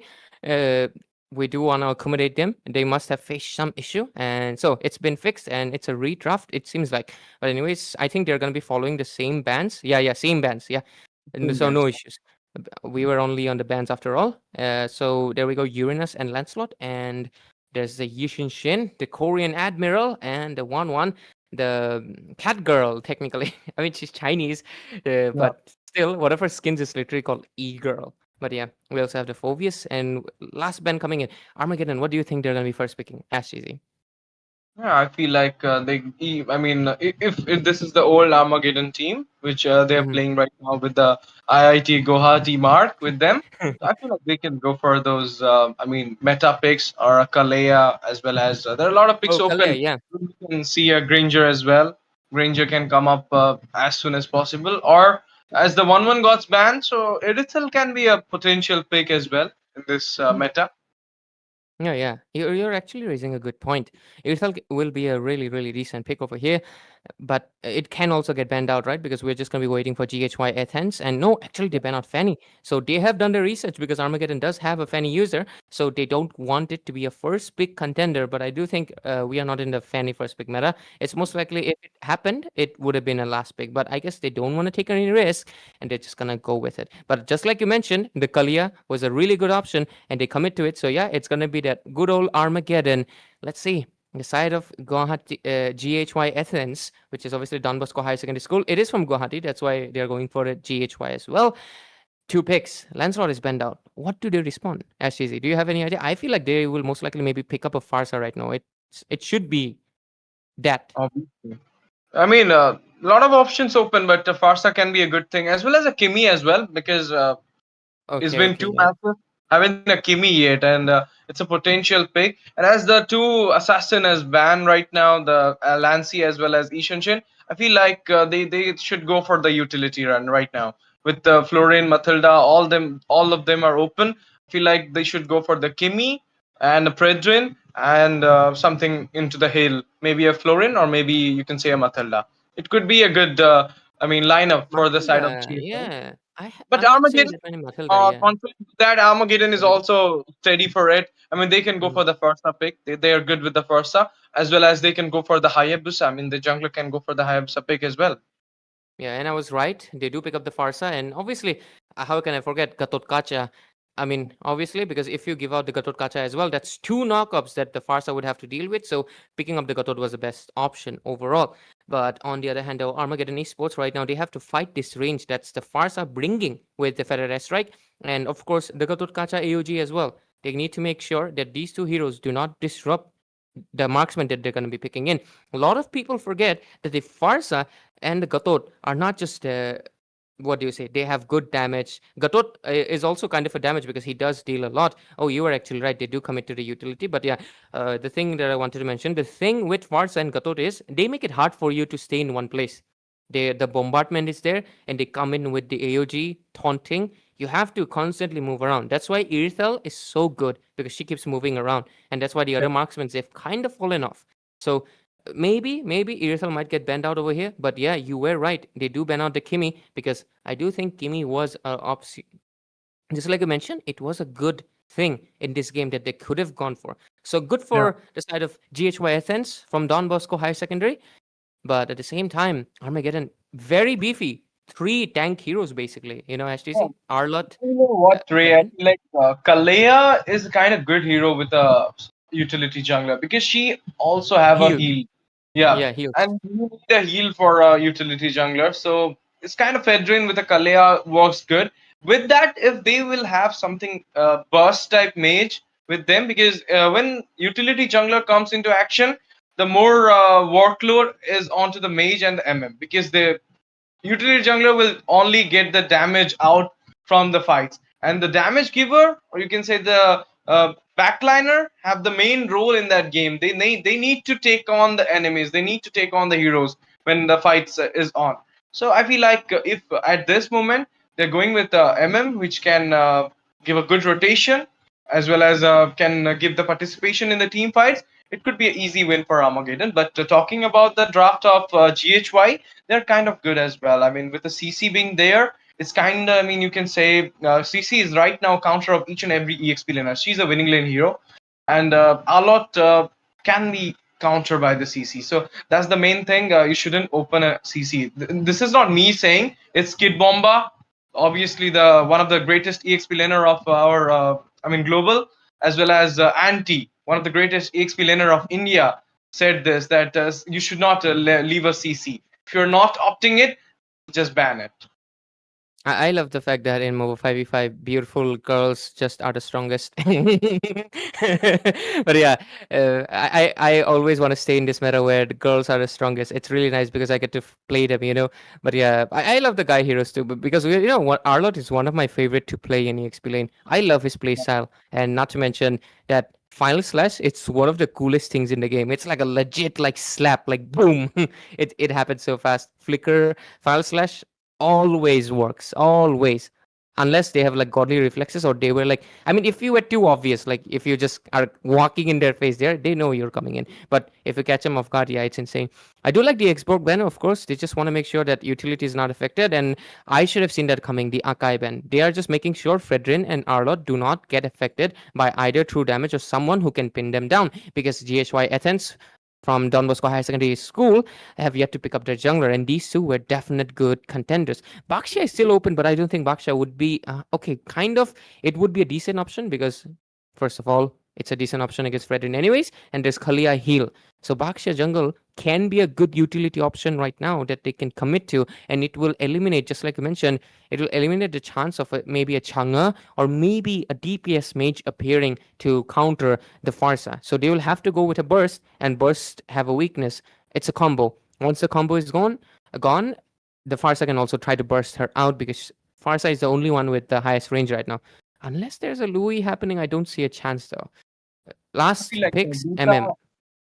Kadita can be a good option. You know, Farsa is kind of Come on, fish, double fish. Make it a double fish combo.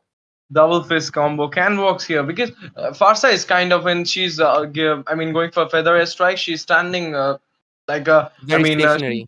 yeah, stationary. So Kadita at that moment can go for the back line easily, and that could be a good option, because Fedrin is there. He can just take out all those feather airstrike damages with having a Athena or maybe a Radiant in his item section. It can be a good thing. As you mentioned about the Louis, we have already seen the Bakshia, number one Bakshia in There we the. go.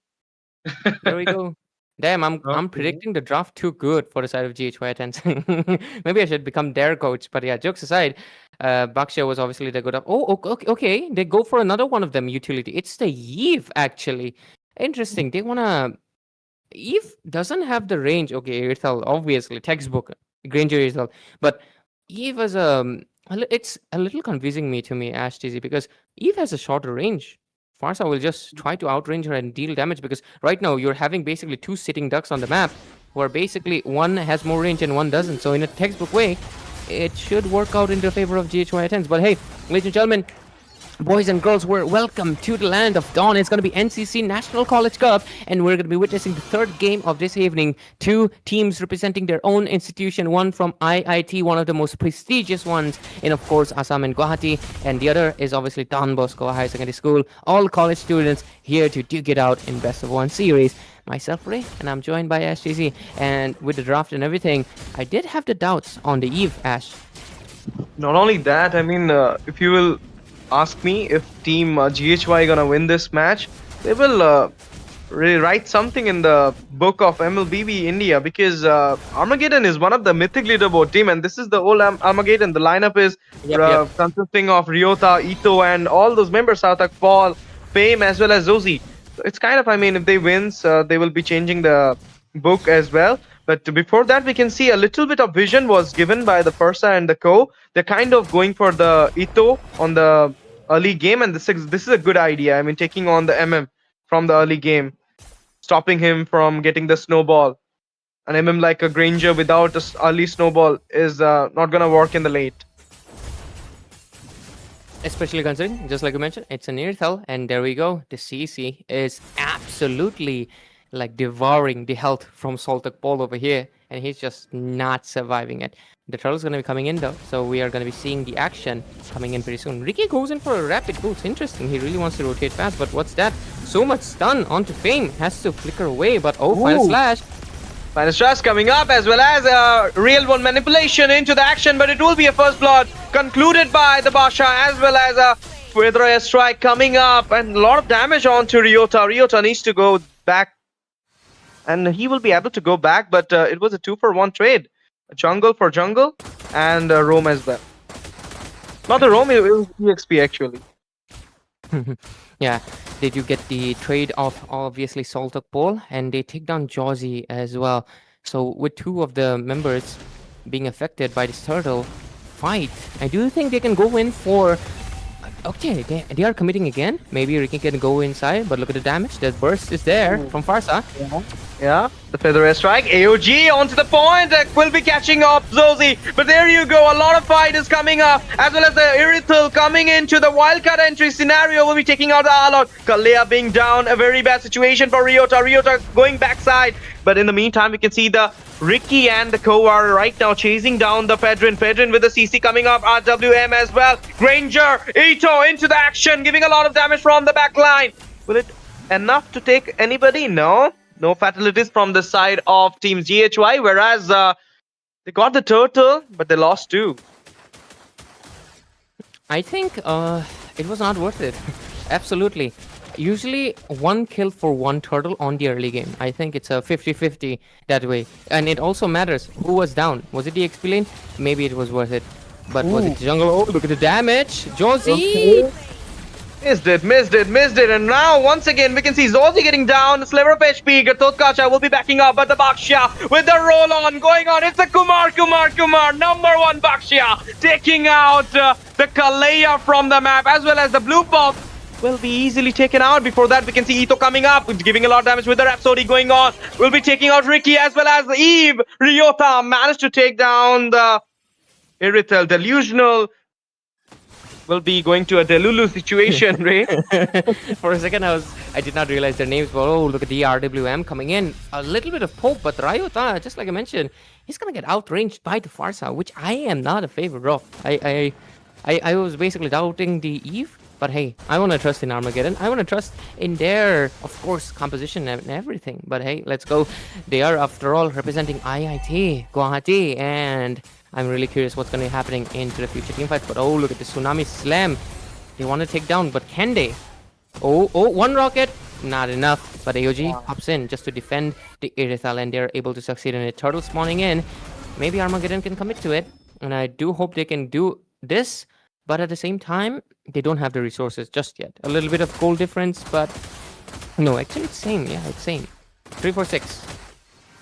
I mean, if you'll see team GHY is having the counters for Armageddon lineup. I mean, each and everybody, even the Baksha is a counter of a heal or a sustain hero. But now we can see RWM popped up. Nice retreat coming from the Zolt. He will be claiming the turtle, as well as the killing spree coming up from the Eve. The Baksha will be taken out the first time. It's a killing spree. And in the meantime, we can see Alot going inside the turret. A lot of damage. Killing spree for the Versa and the Slaver of HP. They'll be taken out. That Gatotkacha in the meantime. They managed to take out Fame as well. A lot of damage, but now we can see they managed to take the tier 3 in the mid as well. This will be increasing the jungle area. This is not a good thing for GHY. They lost tiers as well as some kills. And once again, oh my goodness, Sawataka went a bit, you can say, inside. Have to give his life for this overextension. The score is 6-9, a really nice number. And immediately, just like we mentioned, right, Armageddon, they were trying to get it done, and they did it. Because look at that, immediately the mid-tier turret is down, and that is going to be meaning they can go for invasions if they want. They have a little bit more map to cover, and they're in a little bit of a safety zone as well. And Ricky over here getting quite a bit affected by the damage from Evo here. He's really getting poked down, but the Farsa tries to retaliate with 1 feathered airstrike. But I don't think they will be able to defend this turret for too long, because yeah, there we go, they can take it down.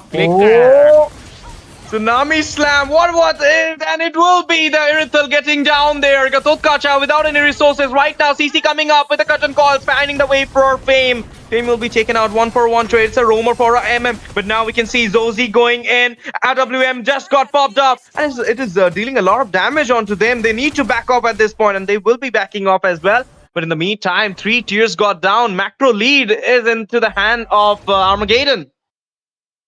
And with a macro lead, despite the fact that they were kind of struggling into the early game, it's very, very obvious that Armageddon, they had a plan in mind and they're able to execute it. I was doubting Riota's pick. It's less of using the RWM just to zone out or anything. He's using the range that Eve has to poke as much as possible, making sure that the Gatot cannot really get into positions that he really, really likes. But also, Paul, that's a little bit too deep for you. Taken down. Sacrifice. What was it? I feel like Sotakpol is going a bit inside every time. I mean, he's kind of overextending the fights. He should play safe, because right now you're kind of having not the goal lead, but it's a 2k goal lead. It actually works good. But if you're gonna throw the kills like this, you will not match up the lead anymore. But now we can see one more fight coming up. Appraiser's Wraith is like a slap right now. But Irithel managed to take down the Fedrin, as well as Ito will be concluding a kill onto the Gatotkacha. It's a killing spree. Double kill for the Ito onto CC. 2-man down already, and maybe they're gonna take the tier 2. Forza coming up. Okay, the Tsunami Slam about to come, and it will not catching up anybody. RWM just got popped up into a time. Right now we can see Baksha in a very bad position. Will be taken out with a Death Sonata. Oh my goodness, it was just a bullet, not a Death Sonata. Ito managed to take a triple kill. It was not a triple kill, it was unofficial triple kill. Unstoppable for Ito. You can say that, Ray, but I was expecting with a utility jungler, your mid laner and your goal laner has to play the main role, and they're kind of doing that right now. Absolutely. And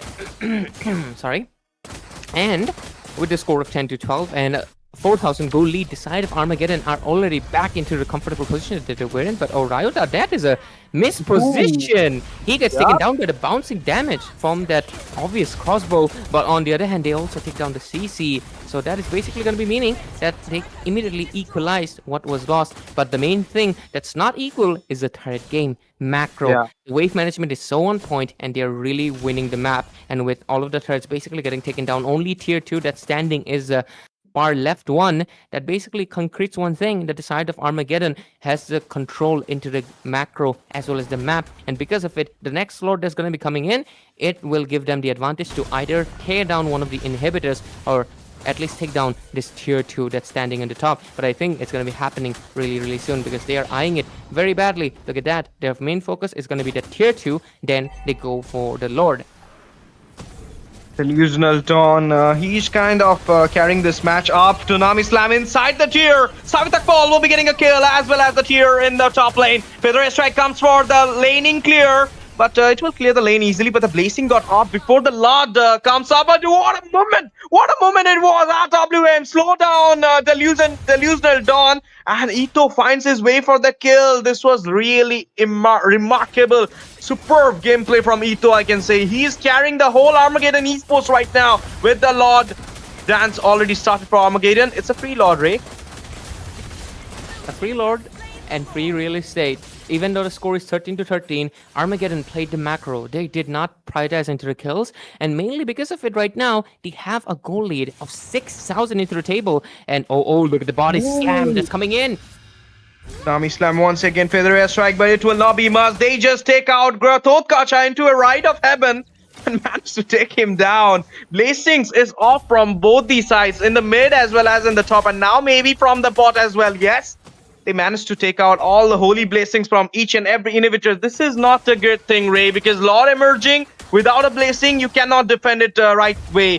And look at the gold, Ray. It's already 8k. I think this is the end. And it's climbing. Lord marching in down. Most likely Baksha gonna get bursted out. Look at that. AOG not even landed. Or okay, there we go. The engage is up. Yup, Appraiser straight into the time, and they will be managing to get a double kill, triple kill out of the CC. Can it be a mania for Ito? Death Sonata will be there, and it will be a very shutdown on the first half, as well as the wipeout will be done on GHY. Lord, with the whole Armageddon team, will be taking on the victory for the side of Guwahati, IIT Guwahati, obviously. And great job, my boys.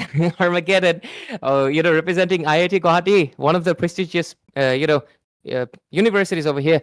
And really love the fact that they played They played their level. Absolutely. They are a mythic leaderboard number 8 team, and they deserve it, and they showed it. A maniac for Ito against the Nirthal. And I'm going to be honest with you. First of all, I just want to say huge shout out to the other team, GHY Athens from Don Bosco Higher Secondary School. You guys just played against a mythical leaderboard team in a best of 1 series, and you actually were able to capitalize on the kills really good.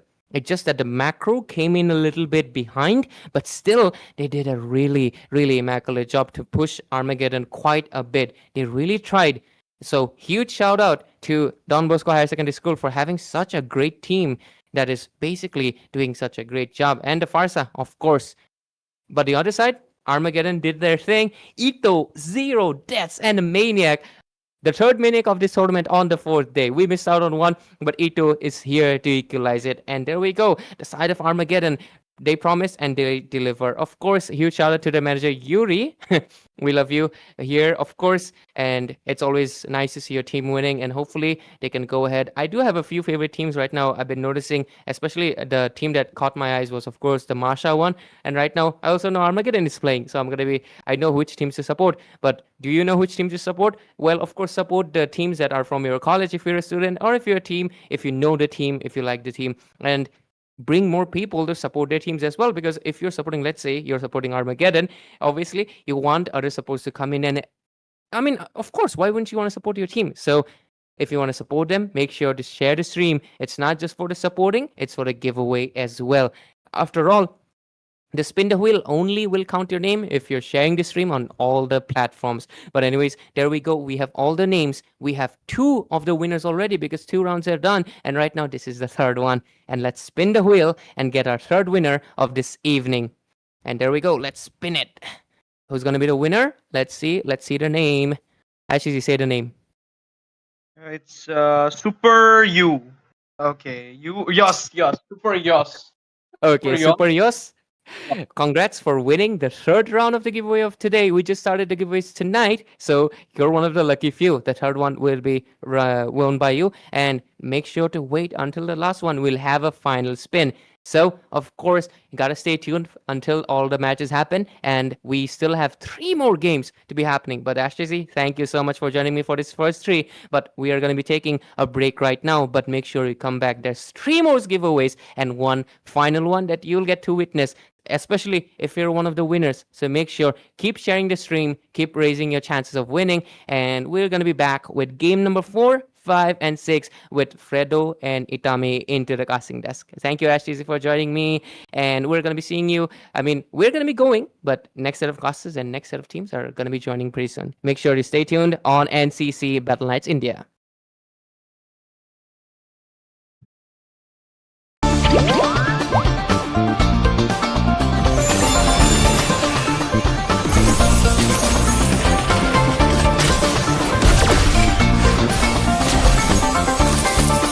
I am more than a weapon.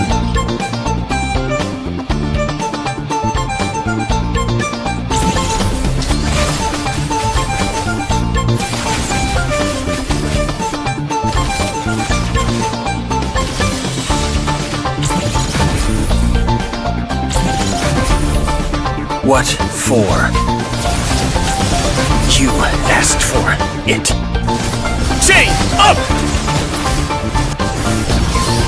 It is my mercy.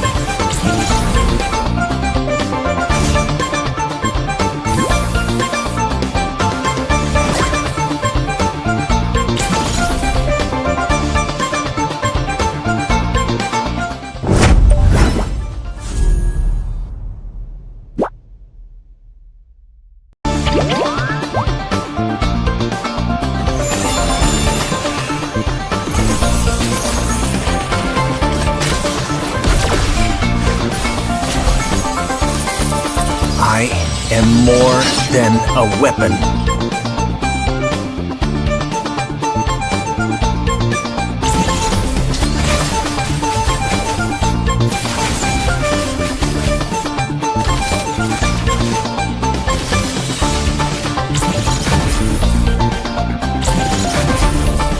What for? You asked for it. Chain up! It is my mercy.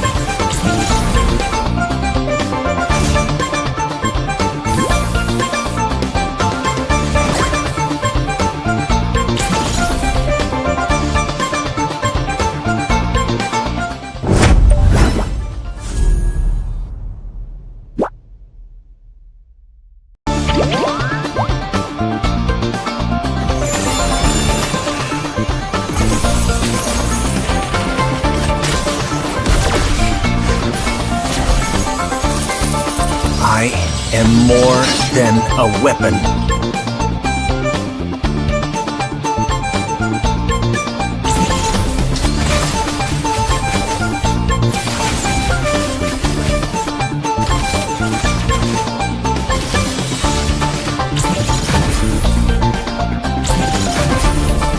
What for? You asked for it. Chain up! It is my mercy.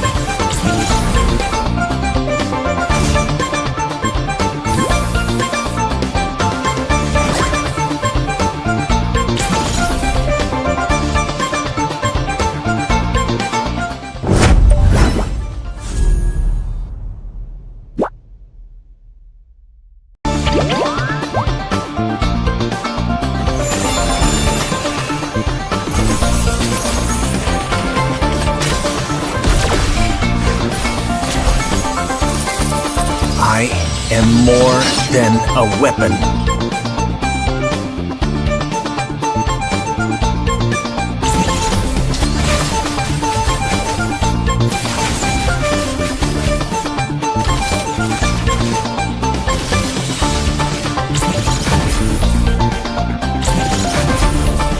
What for? You asked for it. Chain up! It is my mercy.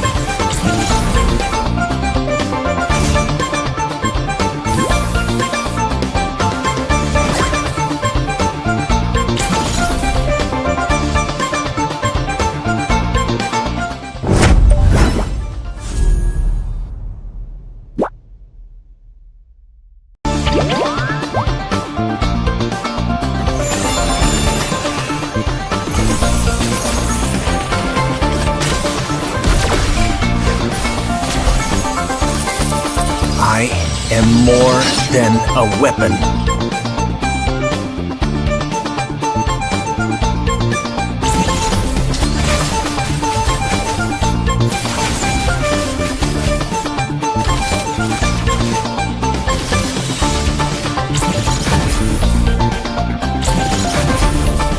What for? You asked for it. Chain up! It is my mercy.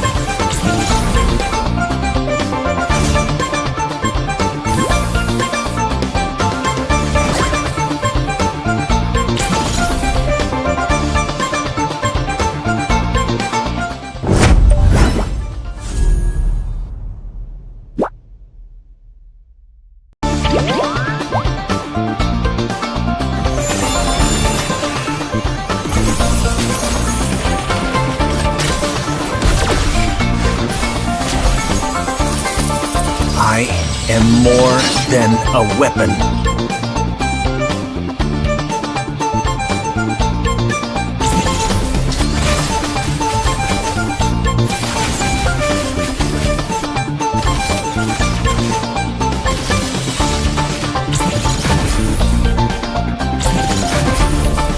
What for? You asked for it. Chain up! It is my mercy.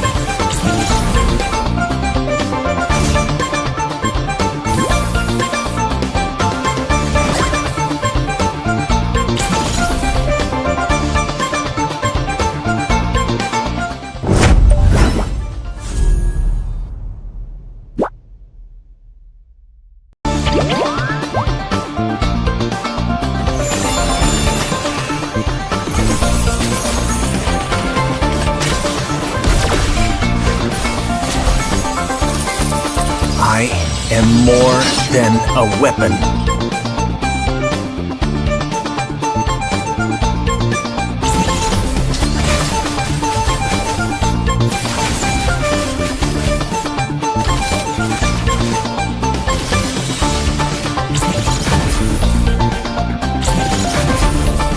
What for? You asked for it. Chain up! It is my mercy.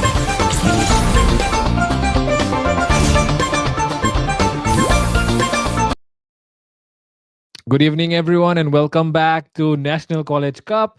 This is going to be the fourth match of the night. Of course, 3 matches already left behind. If you have missed out on that, make sure you don't miss out on the next 3 which are upcoming.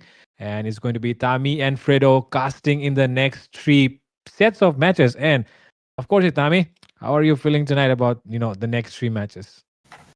I'm feeling great, man, and good to be back with you onto the casting decks. And this time it is going to be between Team FFD going up against Team BODO'S on top. So apparently FFD are representing NG Money College. Meanwhile, Team BODO'S on top, they are representing Khetri Demoria College. So by far it will be a best of 1 series. So a single elimination round is still going on. This is the round 1, and they will be putting up everything onto this game.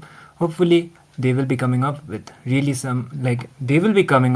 some tough competition from the sides as well. Yes, of course. We love to see tough competition. And with that, we're heading straight into the draft. No time wasted at all. And in case you do not know why today's stream is special, of course, giveaway is on, guys. And that's why, if you have not yet known how to participate in the giveaway, let me just tell you, all you have to do is go to our Instagram page, Battleknights India, look at the latest post, and you will know exactly the rules to participate in the giveaway. Make sure you follow them properly. And after that, you'll be able to participate in the giveaway. We already have winners which were announced before this match began.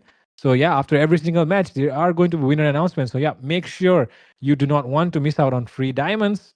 So yeah, make sure you participate in that one. With that, we're back to the draft again. Of course, Itami, the colleges here tonight playing are NG Money College from Manipur and Khetri Demoria College, which is from Assam. So yeah, these 2 colleges, of course, we all know when it comes to colleges, there are a lot of colleges in the country that go unknown. But tonight, not just tonight, this entire event of National College Cup is one of those opportunities where you can give some spotlight to your college.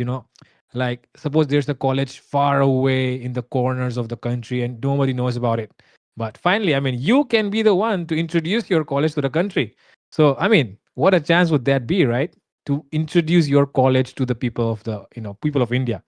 So that's a very good opportunity, right? So tonight, both these people, both the teams have the chance to do that. Exactly. And it's not just the academics where your college can be known from. Yes. It can be coming up from the pre-curricular, like co-curricular activities as well. Before it was onto sports, but slowly but eventually it is growing onto the esports scene as well. So National College Cup is promoting that, and we are getting the opportunities like that. I genuinely wish when I was in college, I hope I would actually got to play on the NCC as well. But we are here on to the drafting phase, like onto the banning phase. Actually, the glue as well as the 1-1 is banned out from the side of Team BODO'S. Meanwhile, FFD going out with the Arlet as well as the Lapu. 2 EXP bans followed by an EXP as well as a gold and a jungle. These are the heroes which has been doing out quite well. So by far it is understandable bans. Like, the meta priority has definitely been done out from both of the sides, and I would say onto the draft they are doing it out pretty decent. But the first pick advantage, whichever teams has it, they mostly go out with the EXP heroes. Definitely, the EXP hero is one of the most contested picks in this meta because, of course, EXP is the most dominating role in this meta. And of course, because of that reason, we'll be seeing if Boro on top will be deciding to go for the EXP pick first. Of course, the EXP is such a role that can actually be flexed because sometimes you can pick up the flex pick, might send it into the roam if it seems favorable, might even send it to the EXP. So a flex pick is always good to go forward with. But instead of that, seems like the plans have changed. tonight because Irithel first pick, of course, Irithel best marksman in this meta right now as well. So it seems like Bodos have actually done a pretty good job with this draft, to start things off with. Yeah, even if you're not prioritizing the EXP, I feel like Erethel is more of a counter pick for many of the heroes, like the Granger, as well as the ones who kind of lacks onto the mobility. If you are winning out onto the gold lane leaning phase, then it will give a lot of advantage to your entire team because you're the gold laner, you are the one who has the highest Exactly. gold onto your team. So these guy, like if the Irithel he's able to keep up with the farm, one thing with the gold laner is last hit your minions as much as possible and try to find some treats, be safe onto your positioning. If he's able to do that, and whichever the counter pick comes up, and there comes the Granger, like mostly it is the case that Irithel has the upper hand against the Granger, but if Granger is able to outfarm that Irithel, the scenarios can be quite different. Definitely, you did point it out right. And on top of that, the Granger is of course one of those heroes that scales scales much more as the game goes on because it's a stack reliant hero, and we all know stacks get more as the game progresses, and that's why the Granger is the skills spammability increases as well. Combine it with the newly revamped Grok, it becomes more deadly because the Grok, all his skills are full of crowd control now. I mean, the first skill usually before it used to do damage. There was no knockup, but now there is knockup on the first skill as well. So this new set of skills make the new Grok even more powerful than before. More utility, more crowd control, more of everything that you expect out of a tank. And on the other side, the Kadita has actually been making a slight comeback into the meta because this hero under the radar has been getting buff for the last, consecutively like 2 or 3 patches. And finally, people have realized that this pick is too good to miss out on. And I also feel like the Lancelot is another meta jungler right now. YSS and Lancelot are the ones dominating. And right now, looking at the lineup of NGMC College, it seems like they have 3 of the meta picks of each role. But meta is not always something that decides the game. Sometimes it comes to the execution as well. So let's see if they can execute this meta draft that they're going forward with. Yeah, if you're not comfortable with the lineup, even if you have a full kind of a meta composition, it's the comfort who will be having more of an advantage. And looks like Team FFD, they have proceeded with the Matilda ban. Okay, they are yet to pick out a support, but I feel Lancelot, he can be combined with an Angela or maybe with a more of a crowd control tank kind of aroma. Maybe even a Kufra is good. So banning out the Matilda might be kind of questionable, but still, she is one of the S tier supports in my opinion, and she does provide the mobility as well as the heals for the side of a team. So I would say Matilda here would be a decent ban, followed by the Hylos too. The initiations won't be coming up, and if you ask me regarding the draft of FFD, the mid laner might be kind of a bit questionable because they went out for a Lancelot jungle. This is the guy who is an assassin naturally and he already has mobility. If it was a utility jungler like a Baxia, then Lilia can use the bombardments for the continuous magic damage, but they will be having the mobility and they will be escaping it out. So the thing is, like BODO'S on top, if they go out with a less mobile EXP laner, then that Lilia pick might actually work, or maybe the scenarios might be quite different. Exactly. The Lilia, the pick of Lilia does force you to, try and get a little bit more mobile frontliners because, like you said, the bombardments, they deal more damage than you think. And if you take 2 or 3 hits, you're down 50% sometimes, especially when you are back laner. And like you said, the Kufra could be a good combo here. Both the mid laner and the roamer, try to play it from the back by hiding in the bush. Make the Lancelot go forward, make the Yuzong go forward. So yeah, like you said, the Kufra and Kadita combo can work out really well here. So I mean, I'm really excited to see what they can bring up, and if they do get a good combo going, then who knows? There might be a wipeout coming out. And talking about combos, we all know that the Badang is another hero that really has that potential for setups and combos. Fist crack combo is of course one of the deadliest combo. I mean, Badang was one of the first heroes to actually be one of those one combo delete kind of hero that was released by the developers. So second skill, third skill, just go in, Oh, go in after the dashes are over, and it looks really good. But Guess what? The one of the forgotten junglers of the last patch, actually. Yeah, definitely. Lucas after the nerf, Lucas as well as the Suyo.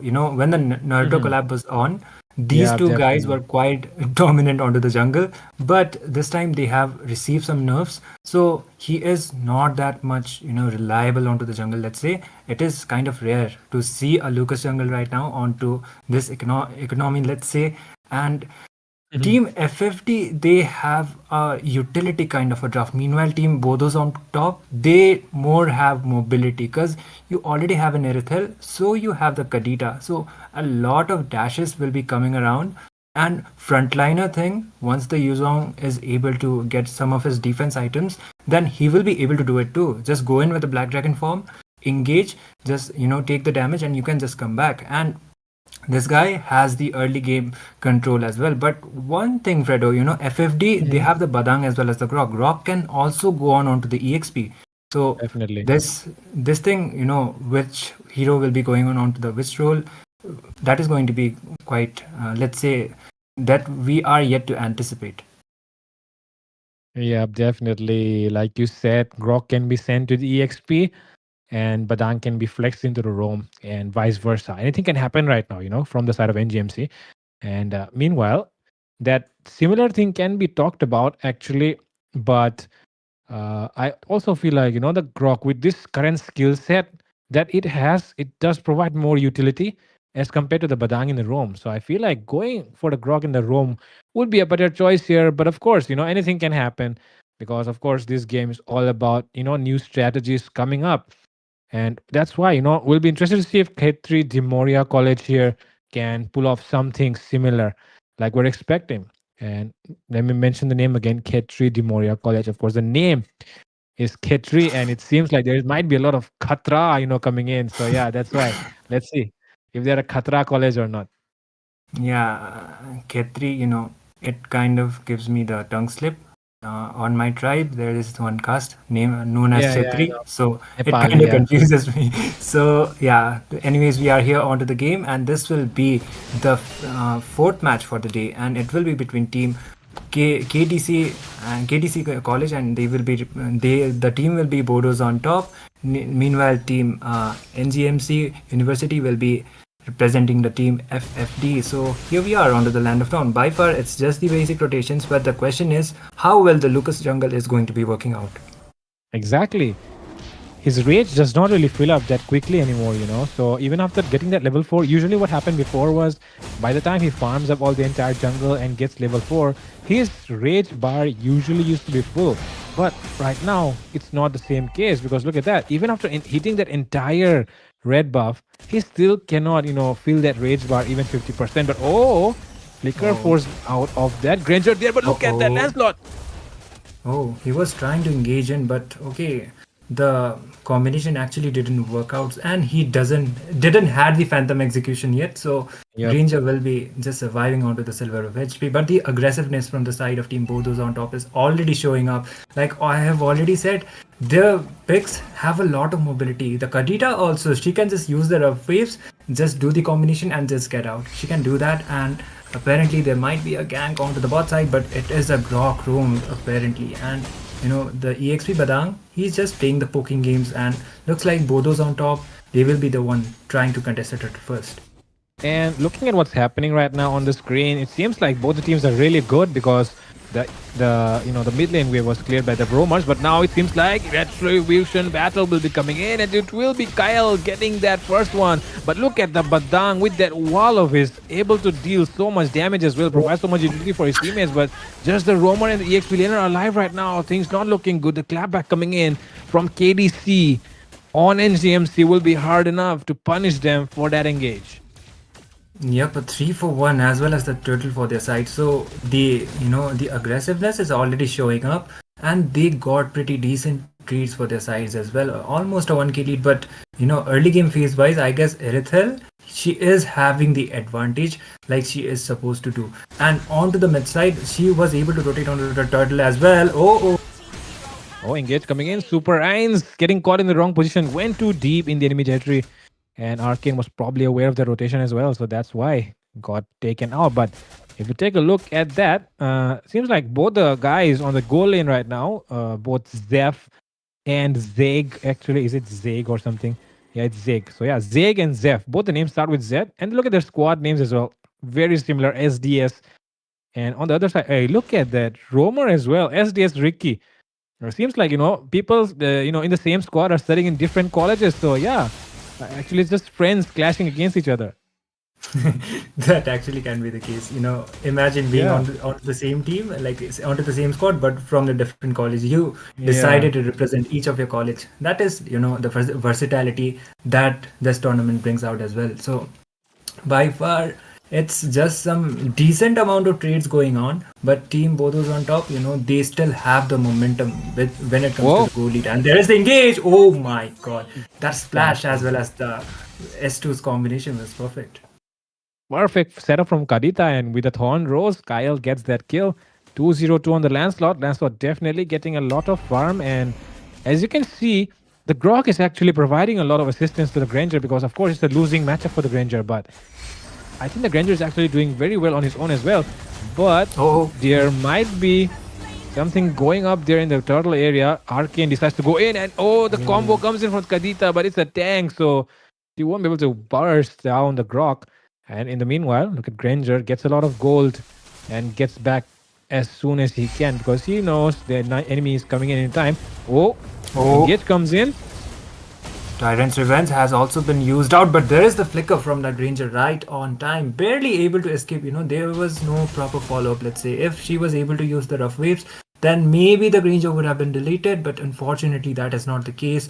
And if you are going up onto the gold lane, it would be better if your team actually tries to mark them out. By far, it's not the Irithel as well as the Granger who haven't fallen down, but I still feel BODO'S on top. The Irithel might have slight of a gold lead compared to the Granger.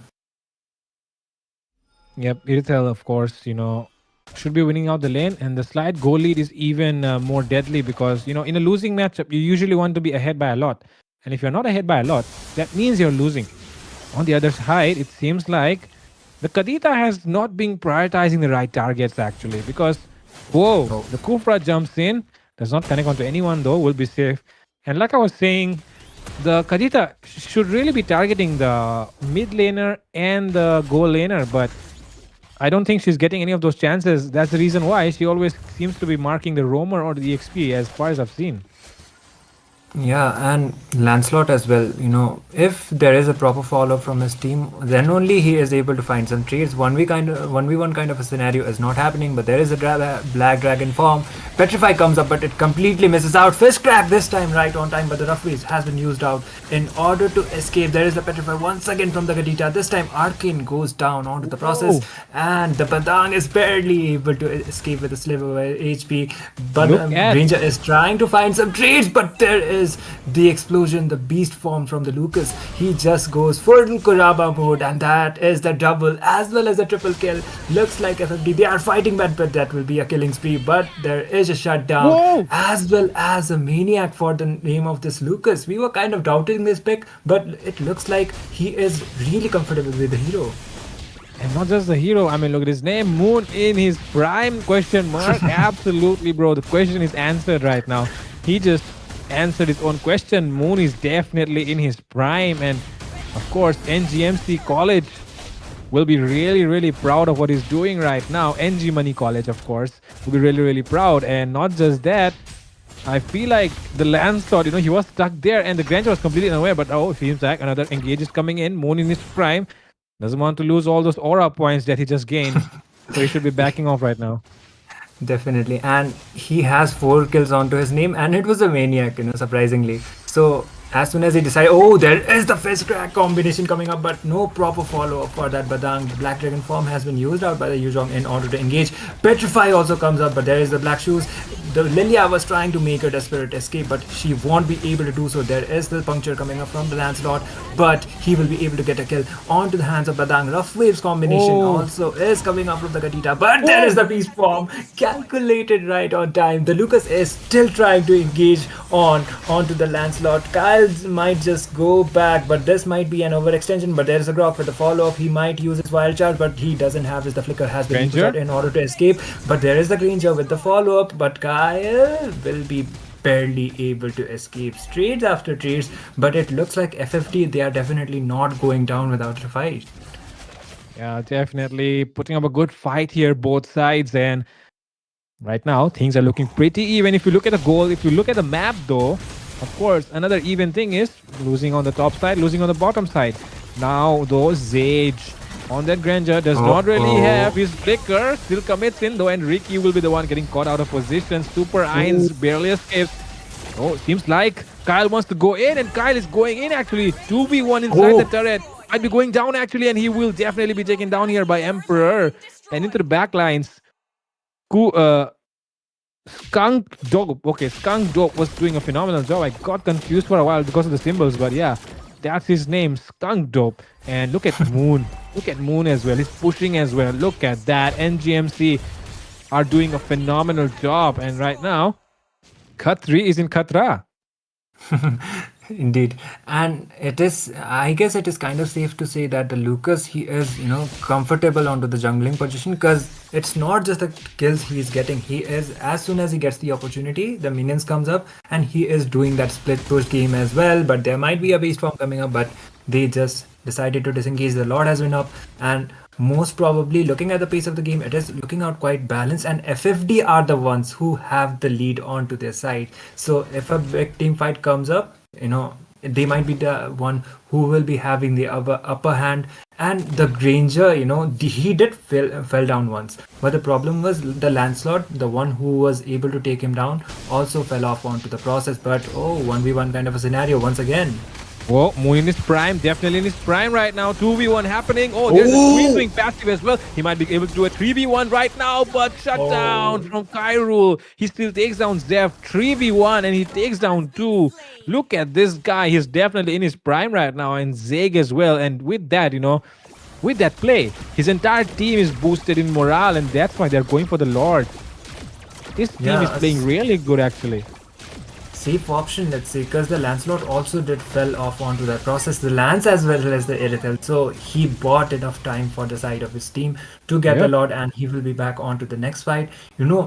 They also have a better map control because of the fact that they have more of the tower advantage. They have two advantages compared to team BODO'S on top. And by far, I guess when it comes to the team fight, Ricky is not able to initiate well with the Tyrant's Revenge like he was expected to do so.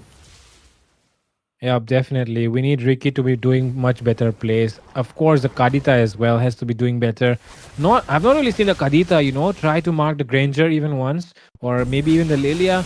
I mean, she might be trying, but not really enough. Trying, I guess. Kael, though, he was trying to clear the Lord all alone. That was a mistake from his part. He does misses out on the Beast Bomb and able to dash away, but it seems like he's almost in the range of Moon. He might be able to get away still, but it seems like Moon is not going to let that happen, and he will be getting taken down. And he does buy enough time for his teammates to clear the Lord. So that is actually something wise there that Kyle did, buying time for his teammates to clear the Lord. Yeah, and he did bought some time in order to get it, but still, I guess they were able to secure at least some of the objectives, as well as the shield is up. So next Lord should probably do it unless a big team fight comes up. Okay, Kufra was trying to dive in. Ainz was forced to use out his passive, but the Badang is way too deep. He almost falls off, and there's the Black Dragon form coming onto the Granger, but he uses the Vent Chant, but onto the backside, it was the Kufra able to get the kill. There is the engage coming around, and the will be falling off. It will be Team FFD once again having the advantage. Granger is trying to dive in onto Kyle. Kyle doesn't has his immune skills, but somehow he's able to escape. There is the flicker combo coming up from the Lilia as well, but she will be escaping onto the process. That was the 2-for-0, but once again, FFT are the ones who have the better trade. Definitely. NG Money College from Manipur are showing levels right now, but look at the one who's trying to show level is Kyle, but he is going to get overstyled by Zage on the Granger right now. And honestly speaking, things are looking pretty solid from the side of NGMC College and FFD, of course, the name of the team, and they are doing a phenomenal job right now. And I mean, did you see the way that Dragon died, Itami? The Dragon, so unlucky there. Too many walls. I mean, okay, you have one wall coming up from the Grok. Okay, he was waiting for that to go down so he could walk over into the turret. But then the Badang comes in and he does not let him do that. So that was so funny for a moment, actually. The dragon literally stuck there because of all the walls that the side of NGMC have. So, yeah, I think this is a good combo, actually. Grok and Badang. I might try this. Actually, yes. You know, if you miss out with the Grok's wall, the Badang wall can actually be reliable when it comes to using the wild shard. So the combination can actually work out. So looks like the Lord will be up, and FFD, they will be playing out their objective schemes, and it's only the inhibitors towers remaining for the side of Team BODO'S on top. So they need to be pulling up some miracle kind of a play, or maybe a potential shutdown onto that Lucas. The guy is overfarmed at this point, not in terms of the farm but in terms of the kills. He was able to find a lot of trades as well as the maniac onto the game. So you know, it might be an uncontested Lord. They are trying to zone them out, and there is the Lord going down, but looks like Kufra will be going down. There is the one charge, but still the engages will be coming around. Kyle uses the S2, but still he is not able to escape. Somehow the Granger is able to get him, and that will be a mega. Super Eins also falls off onto the process. A 1-for-1 trade, and it's both of the mid laners going down. And look at Skangdorf. He's taking everything that the Badang was, the Yuzong was throwing at him. He does not even care because he's having so much farm. He's having all those items, so much damage that he can soak. And look at the Lord charging into the base. 3 members versus 4. Petrified combo comes in as well. The wall has been placed. Every single thing has been thrown right now into the faces of the enemies, and it's still not enough to go down because the minions are up and they are still sustaining out. But Ricky finally falls down to Zayt, and they're trying to lock down the base. The ward is still healthy, the ward is still up, but it might be too late right now to recall because the Lancelot is here. He's taking shutdowns. He might be able to get one more down, and that is overextension on the part of NGMC. The backup came and they were not aware of it. They'll lose members and Emperor, the only one standing in the mid lane. Yep, overextension definitely. And you know, the cooldown timers, like the death timers, are not that much, but still the damage is kind of done, and they might actually be able to contest on to the next third Lord that will be coming up, and it will be having a lot of HP. And if they extend it to the 18-minute mark, it is going to be that evolved Lord. So whichever team gets it, they will be having more of an advantage. But the problem is, even if BODO'S on top will be the one able to get it, it will be, you know, the towers are not for their side, but there is a concealed play. Yep. Finally the combination we're waiting for. Yep. And now Lancelot comes in as well. Tries to take the buff away, does not get it though. Will be backing off at the right time. Meanwhile, Irithel is also arriving. Black Dragon form has been used. And of course, the Lilia, you know, her black shoes got baited by Lancelot. And after that, the Khadija was in the right position at the right time. So she got that kill. And now, with the Lord arriving in less than a minute, all 5 members should be available and ready to fight. But one thing that K3 College does have to be aware of is that they do not have the inhibitors, so the super minions will be having more pressure on the lanes. They need to be careful because if they miss out on lanes, okay, 1v1 happening in the bottom side. Yeah, there is the engage coming around. A 1v1 against the Lucas as well as the Lancelot. He will be using the Winter Crown in order to escape. Phantom Execution also being used out. But there is some dashes coming around. He is doing the Xing play, and somehow he was trying to escape. But the Death Sonata will be getting the Lancelot down. Looks like there is more of the engages going around. Oh my god. Zyrethel might be taken down next onto the process. He does use his Wind Chant, but the Wild Charge will be coming up. Lucas is trying to engage from the backline. He uses his Winter Crown right on time, and he is able to escape it out somehow. But a beautiful engage from this side, and there is the initiation coming around. Yuzhong gets the double kill. That was a perfect petrified combo, Fredo. That was so good, and not just that, the Kufra as well with the Titan's Revenge. But now they're 2 members down. It's a 2v3. Can they defend the base? There are just 2 minions that they have to deal with, and the Granger can actually try to melt them down, but the Black Dragon form is up, and they are having so much sustain, and that's why they decide to back off. But seems like Kairu on that Yuzong there. He does want to go in on the Granger. Still trying to find a way, still trying to find an angle. Looking for it right now. Super Ryan arrives as well. Kyle is on the map as well right now. Arcane trying to zone away. There it comes. Titan's Revenge trying to go for Zeke there. But look at that. Windowmaker popped off as well. But there it comes. The combo from Super Ryan will take down 2 members. from NGMC, and that will be the opening that KDC were looking for. And now NGMC are forced to retreat. Yeah, Ricky might just go in. Oh, Irons just falls down onto the process as well. Lucas comes up with a beast form. He is still trying to engage. He uses the explosion as well, but still, they are engaging onto the team fights. But the problem is the initiations as well as the kill trades are not coming for the side of Team FFT at this point. And as we were expecting, the Evolved Lord is up. This time, whichever team gets it, they will be having the upper hand. And at this point, it's already the late phase of the game. Goal lead is not going to be mattering at all. Yeah, definitely. Goal lead not going to be matching right now. Most of the people have all the items. They're going to go for the item swaps right now. And the engage not coming in yet. They do know that the members are not around, so they're still trying to force the Lord. But in that process, they're losing a lot of HP. The support does arrive, but is there enough? The Lancelot is trying to go in for the Sing Shing. Let's see who gets that petrified. Look at Skunk Dove doing a phenomenal job there in keeping the Lancelot busy, and that's why Moon in his prime will get that retry. And with that, the disengage trying to come in, but Emperor does not want to let that dragon run away. There comes the wall, but there is not enough damage to take anyone down. Instead, by the Super Irons, one with the white one going down instead, and yes, he does fall. And with that, Ricky already falling down. This should be game over right now for KDC. Oh, yep, Kyle. Definitely. Yep, Kyle also goes down into the process as well. It's only the Irithel as well as the Yuzhong remaining in order to defend the base. They have the immortalities as well as the minions are spawning from most of the sides. They might just dive in and try to lock in onto the crystal. Yuzhong trying to pull up a desperate defense. Irithel comes up with her crossbows as well, but still the base is yet to be marked down. The crystal is wide open, and this time the base is getting locked down. Irithel was able to get a kill onto Emperor, but it still won't be enough. The Lord just goes in, and it will be Team FFD who will be getting the win. That was so close, man. Such a close match that was until the moment where, I don't know if the viewers saw it, but Skunk Dope, he was onto that Lancelot, because we all know the retry potential that you have with the Lancelot. Thorn Rose retry, easy Lord steals.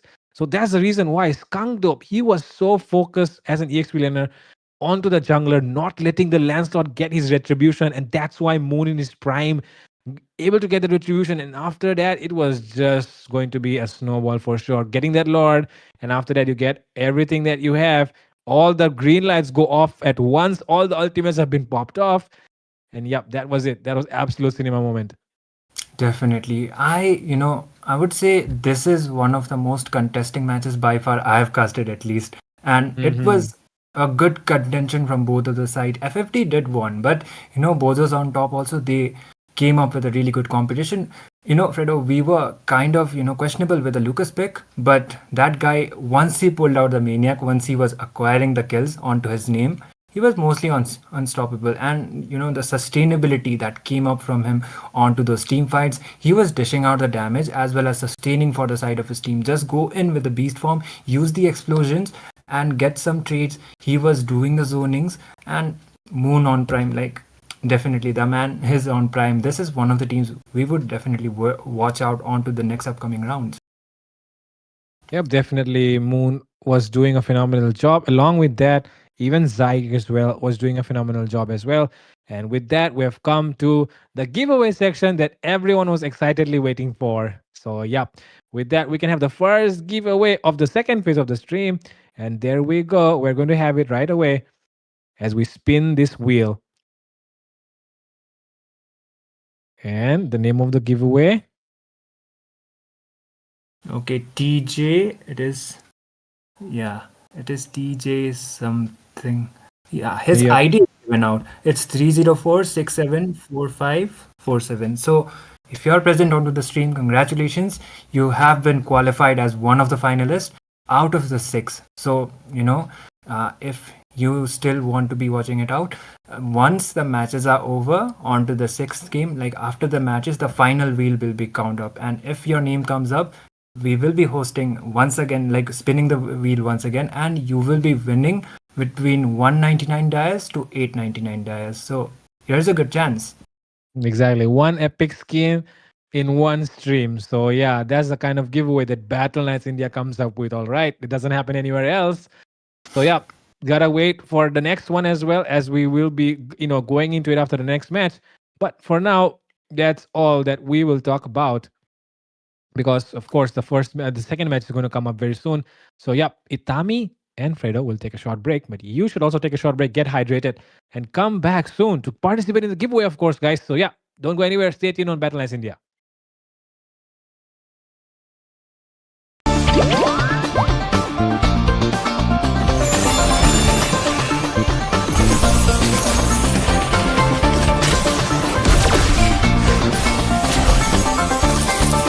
I am more than a weapon.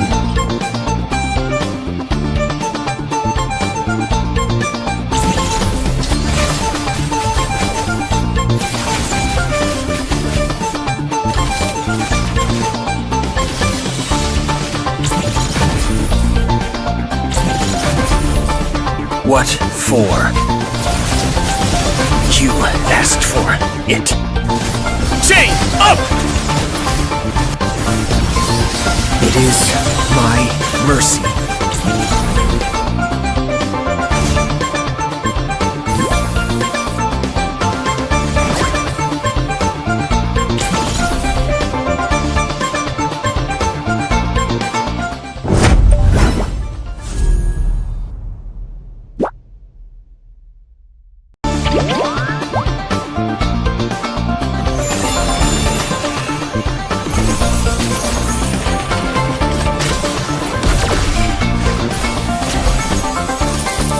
I am more than a weapon.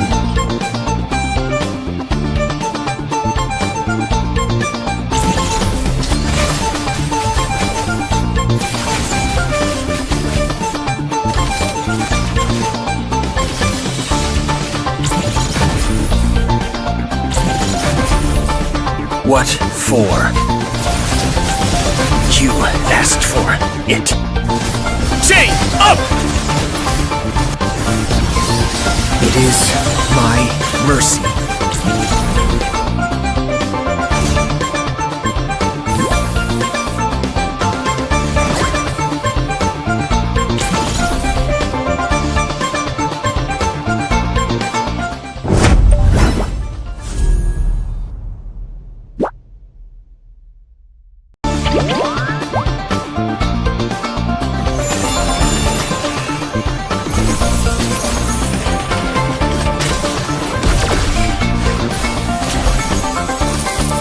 I am more than a weapon.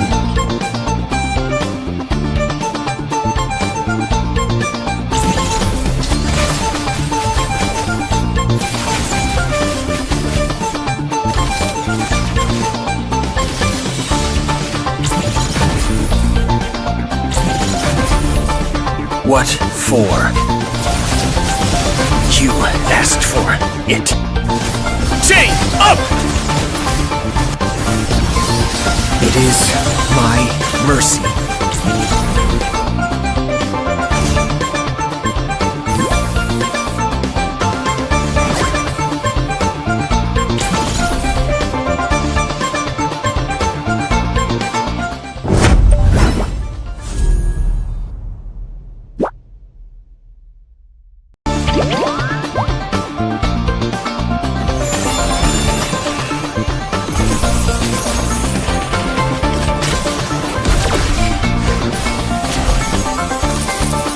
I am more than a weapon.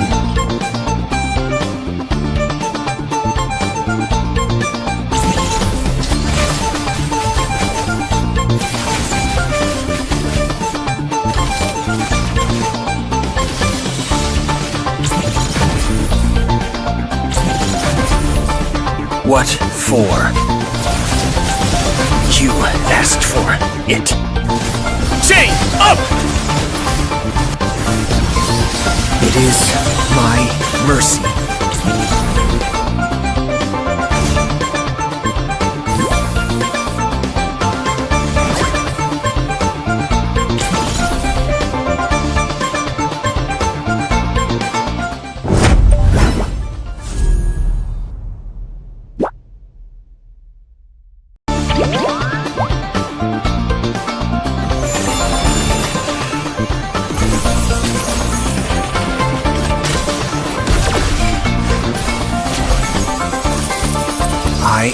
am more than a weapon.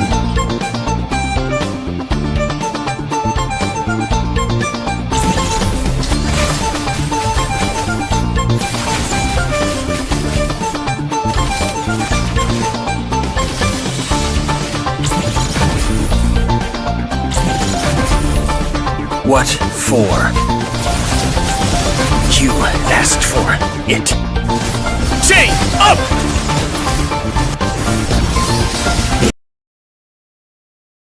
Hello, everyone. Welcome back once again to National College Cup. This is your boy Fredo alongside Mizitami, and we'll be bringing you the fifth match of the night.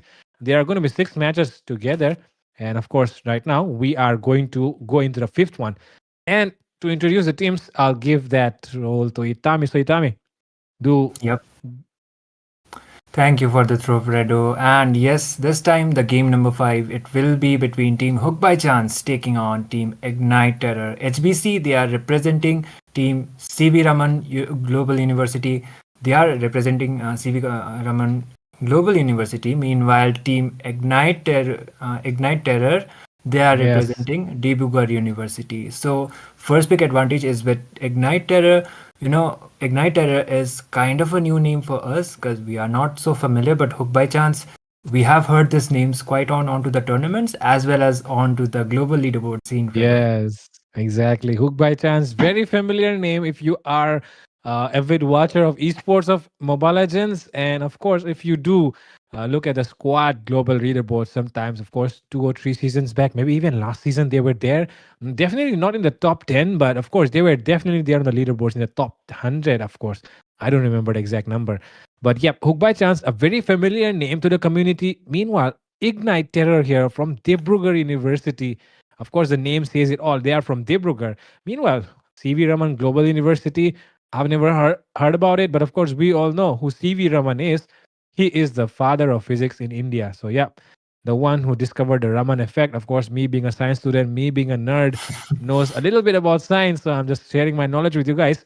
But will that science come to use tonight from Hook by Chance? Because, of course, you know, those Franco montages where they actually show that woman doing some calculation before the hook happens, and they hook it, and there's like trigonometry coming in play. There's science, sine theta, cos theta, and all that shit. So yeah, let's see if that comes into play tonight.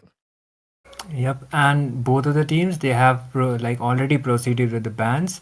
And let's say these are just the regular bans coming up from both of the sides. We won't be seeing the Irithel coming up from either of the side because she is onto the ban section. So is the Badang and the Grok. So Fredo, we were mentioning the wall combination that came up previously. So maybe they would have been able to take up some lessons. The Granger is also banned out. So is the Hayabusa. So I would say the bans are pretty much regular and nothing like, let's say, the respect ban or maybe the one trick kind of ban is not coming up. Exactly, because these are all meta bans except the Hayabusa, which is I don't feel like the best jungler right now to go with, but I do feel like it has the potential to be a threat if used properly. And maybe Igniter doesn't know how to counter it. Maybe they're not comfortable with heroes that can counter the Hayabusa. So maybe that is the reason. Oh my goodness, what is this? Hook by Chance is coming all guns blazing, right? They're not even hesitating right now. Picking Benedetta as the first pick. Oh my god. Where is hesitation? Oh, that's not actually Hook by Chance. Sorry. It's Ignite Terror actually, who are not showing hesitation. So oh my god. Do they even know Hook by Chance is going for first pick Benedetta right now? Expect the unexpected. And yeah, we were not expecting the Benedetta pick. Maybe, one of the members from the side of Team Ignite Terror, they are quite familiar with the hero, or maybe they have a global leaderboard kind of a title. That might be a confident kind of a pick coming up quite early because Benedetta, she is usable onto the EXP. I do agree, but she's a situational kind of pick. Yes. And giving out a first pick onto a non-meta hero, it can actually be a 50-50 kind of a scenario. And as we see, they will be responding with a Minotaur as well as a Phoveus. So beefiness you already got from the Phoveus. He can work out as a frontliner too. And against mobile heroes, he is more of a counter. And Minotaur, the Monian Furies as well as the heals will be coming up quite handy. And the Phobias, of course, will be getting a lot of skill cooldowns because of the Benedetta's dashes. Along with that, Ignite Terror right now, I really want to see their drop because they are showing a bold approach. Who by chance is definitely playing it safe. They're playing the cards right, going with the roamer and the EXP laner first because you do not want your damage dealers to get countered. That is the approach that they are following. In the other side, look at Ignite Terror. They're going once again. Look at that Sicilian pick. Not actually a meta pick right now, but in the right hands, we all know Sicilian is one of those mages that most of the solo rankers usually pick up when they are on a losing streak, right? Because they know that they can come back. So right now, Ignite Terror might be like, we always have an expectation of winning in the late game when you have the Sicilian. So of course, if Benedetta does not work, Sicilian is here to back her up and make a comeback happen. And helping her out will definitely be the Kufra because we all know those Kufra sets. They are legendary whenever we see them on social media. And right now is one of those rare opportunities where we might be seeing happen in real life as well. So yeah, let's see what happens. Yeah, the Kufra previously onto the previous game, it didn't work out much, but still he is a big of a threat if you have an assassin kind of a lineup. If you have the mobility, Kufra is the perfect counter. And from the side of Team Ignite Terror, the Benedetta as well as the Sicilian, something we don't expect much. If you are going out for the Sicilian, I do agree he is a late game monster, and he can be the late game insurance for the side of your team. If you are lacking damage, if the guy has stacks, he will be able to dish out a lot of damage. And previous two patches, he was quite a go-to pick onto the mid lane as well. But unfortunately, because of the nerfs as well as the other mid laners rising, he is not that popular anymore. But as Fredo said, solo ranking wise, we do see him sometimes. But this time, a lot of things are actually going to be onto the stake because this is an official tournament, the National College Cup, and you are representing your college and you are coming up with Sicilian and a Benedetta. So let's see how well this lineup is going to be working. Definitely. Let's see how well this lineup works out. Going into the second phase, though, we're looking at bans happening. Found one thing that we did, forget to mention is there are two meta junglers right now. We all know what it is. It's the YSS and the Lancelot. And Hook by chance have the YSS in their hands.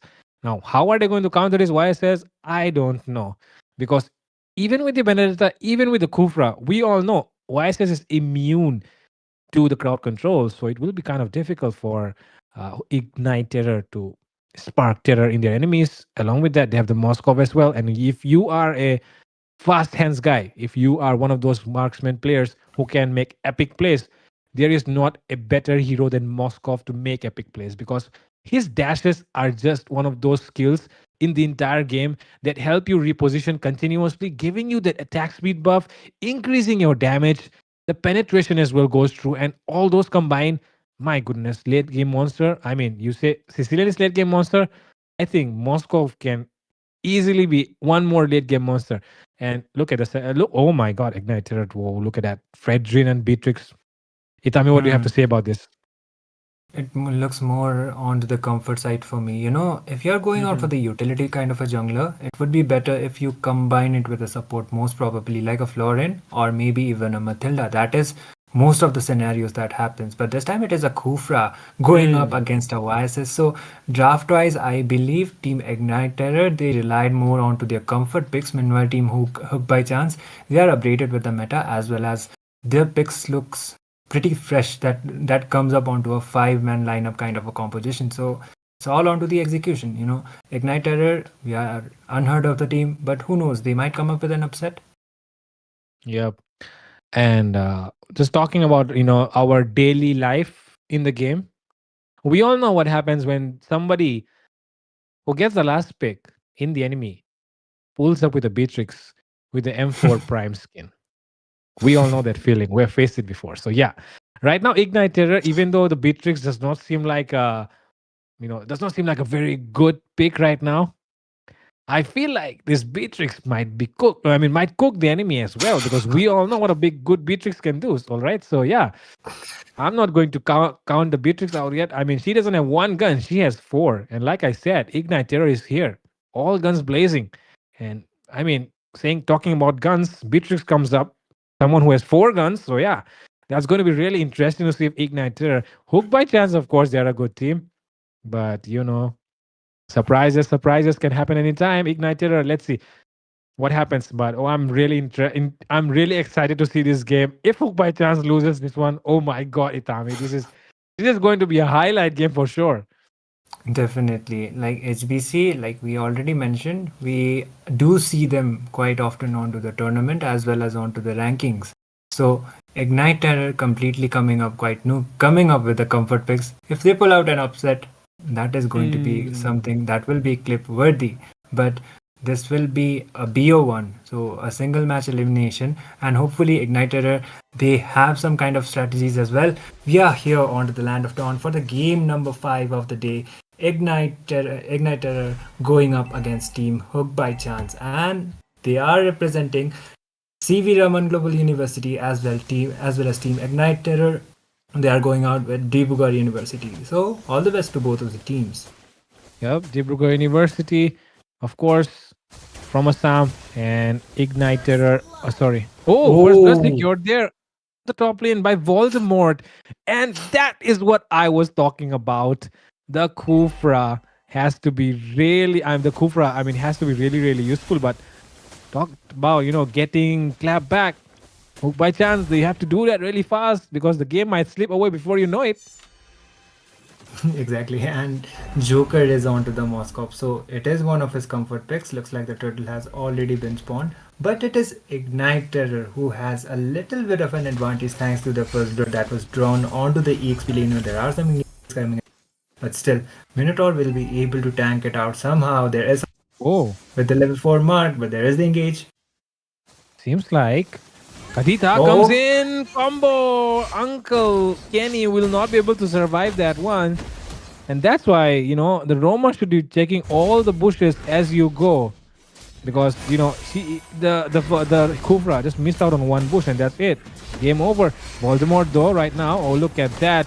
The Red Drain jungle, oh my god, that is such a godly steal from the Red Drain. Nobody expected that.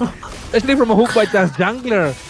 These people, Ignite Terror, they're coming up with surprises tonight.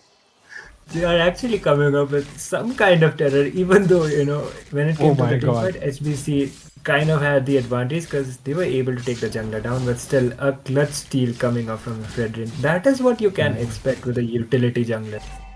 He has a fast farm and he can be coming up with those clutch retribution steals as well. But onto the bot side, there might be some, the visions have been provided going up against the Beatrix. So Joker, he will be taking some time in order to farm it out. And honestly, even though they do have a lot of micro skill, look at this Ignite Terror team, right? They have literally shown this guy, his Dark Kenshin on the map right now. He has literally proved that his retribution is actually good because he was getting chased down by 3 members, all right? It's not like he had an easy way to the turtles. But once again, he's getting troubled inside his own jungle area. It's Sonex who is on him right now. Kufra comes in as well. Tyrant's Revenge will be popping in. There comes the rough waves. Kenshin will go down. Voldemort will go down as well. And comes in the SOD into the backlines. And right now, Eastern Shin going into Kai. And he will be pushed away from that knockup from the Kadita by the Moskov. And with that, Beatrix with a shotgun. Almost able to get a kill as well. But okay, your shotgun. Yes. Onto the close range only. Shotgun actually works out. So going out for the shotgun right now, it's kind of questionable. But anyways, Hook by Chance, they already have the kill as well as the gold advantage. Like the spawning up soon. Who knows? Fredrin once again trying to and come up with another clutch retribution still, but we will just see it around for ourselves. Yep, and the only thing that I'm concerned about right now is the bot lane because look at that. They're trying to hunt down this Beatrix with everything they can, but somehow he gets away and look at that. The Minotaur almost falls. The Beatrix, my goodness. She's not even scared of going in with the shotgun. That just speaks for itself that this guy is confident about his skills. And that means the side of Hook by Chance might have to be a little bit more prepared than they were before coming into this game. Exactly. There is the Spear of Destruction coming up as well from the Moscow, but it won't be connecting onto the Beatrix. As we see, they are taking the times in order to contest for the as well. But the Vices is still alive and he might actually go out for the turtle, but he is actually contesting out for the buff. There is the engage. And there it comes. Joker might be able to get this one. Petrify combo, and he gets taken down by Kai. And with that, once again, the turtle will go into the hands of the Fredrin. Comes in with a bonk. Sonax takes the hit, and he will be getting taken down. And now, NXN might be the one up next. And I can already smell it. Hook by chance, they are desperate right now. They are not understanding how this enemy is playing. So yeah. It's really it's really entertaining and interesting at the same time to watch this match right now, Itami. I agree. One-sided matches, it is not that interesting, let's say, and we love competition. Who doesn't? But there is some engages coming around onto the side. YSS is actually the one who is trying to clear up the lanes for the name of his Moskov, because the Moskov is helping around onto the other lanes, trying to keep up with the farm the Beatrix has. Oh my god. Look at this Fredrin. He doesn't want to give anything to the enemy. Like, he is literally contesting for Bulbasaur as well right now. So this guy, this team actually, Dibrugarh University is surprising me tonight. Dibrugarh University, of course. And with that being said, I feel like this NXN gaming right now on that Beatrix, we all know what good Beatrix users can do. So Hook by chance, they have to try and take him down, but oh my god, Voldemort might be the one getting caught there, trying to provide vision. Oh, Terminon for you might be coming in, but seems like he will be knocked back. And that will be an escape here for now, but damn, that was close there. Voldemort, there was no way he could have escaped that. He walked right into his death trap, but SOD connects and Joker comes in. Joker is ready to get the Matrix. The clapback, if he did not have that, if he did not have that dash right there, Joker, it was game over for him. And now, Beatrix getting surrounded by 4 members. Can he do the clutch play that he's coming here for? NXN will be taken down. Oh, he still goes in. Almost survives that one, but the Petrify will be able to take him down. And now Kai comes in. Joker might be the one going up next, but no, he does survive. And there it comes, Voldemort. Joker still getting targeted, but he still survives. Kai might be coming in. One slash at all his needs, but Joker still sidesteps away from it. And that is how interesting the game can get, guys.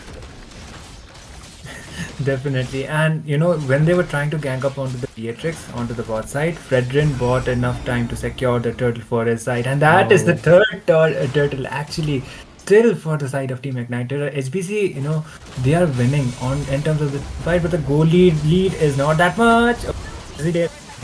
They're going all in for the Sicilian, and now the Kadita might be taking some hits from the Cupra, and with that, the Beatrix still clearing those lanes, but oh my god, now comes in!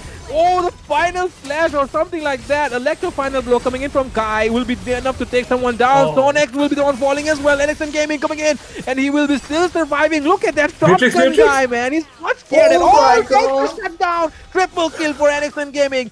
They want to go in for more, it seems, but the enemy is backing off, and that will be it. But what was that, man? Itami, what was that? Wow. Absolutely insane, man. Like, we were questioning the shotgun, but this guy onto the Beatrix, oh my goodness. It probably should be as one of his signature picks, but he might be ganked up. Oh yes, look at Joker. He's going all in for the Sicilian. Gets stunned as well, but he's still able to survive it. But no, it does not. And now NXN Gaming. Oh my god! What is this guy?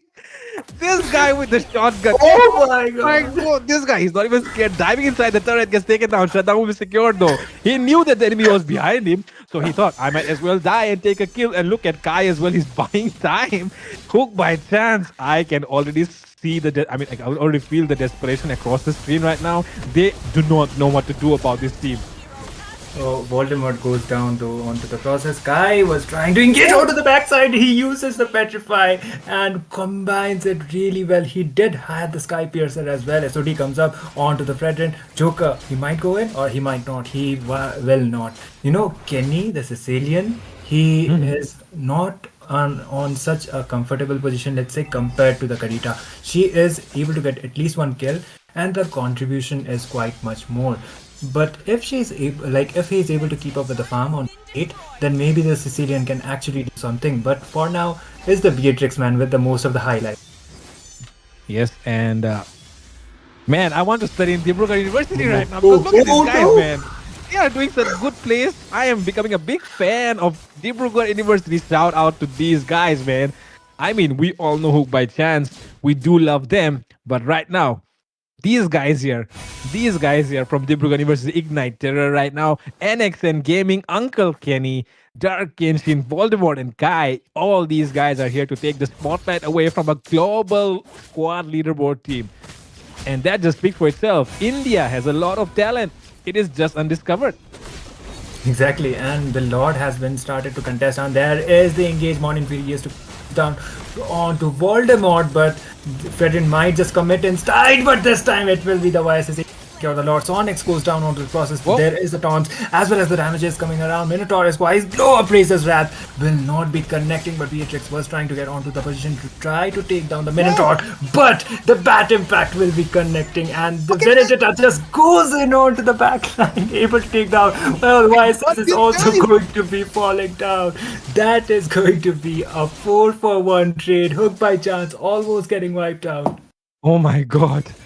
I am scared of these guys, man. What is these people? What do these people eat?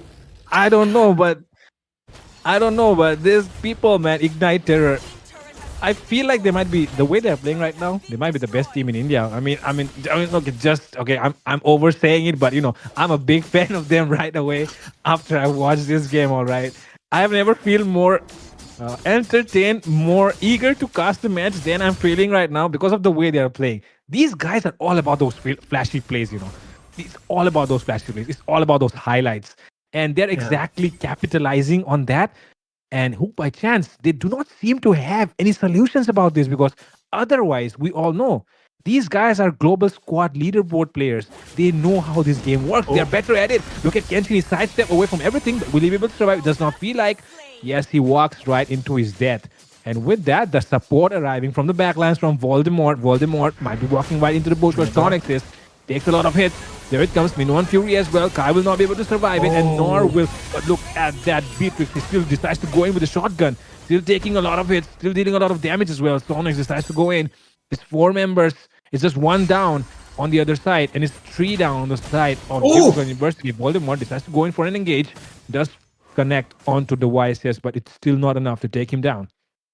Yeah, 3 of the members just got taken down. So maybe HBC are slowly but surely trying to get on to the lead that team Ignite Terror has. They still have a slight of a goal lead, and objectives wise as well, they do have the 1 tower advantage.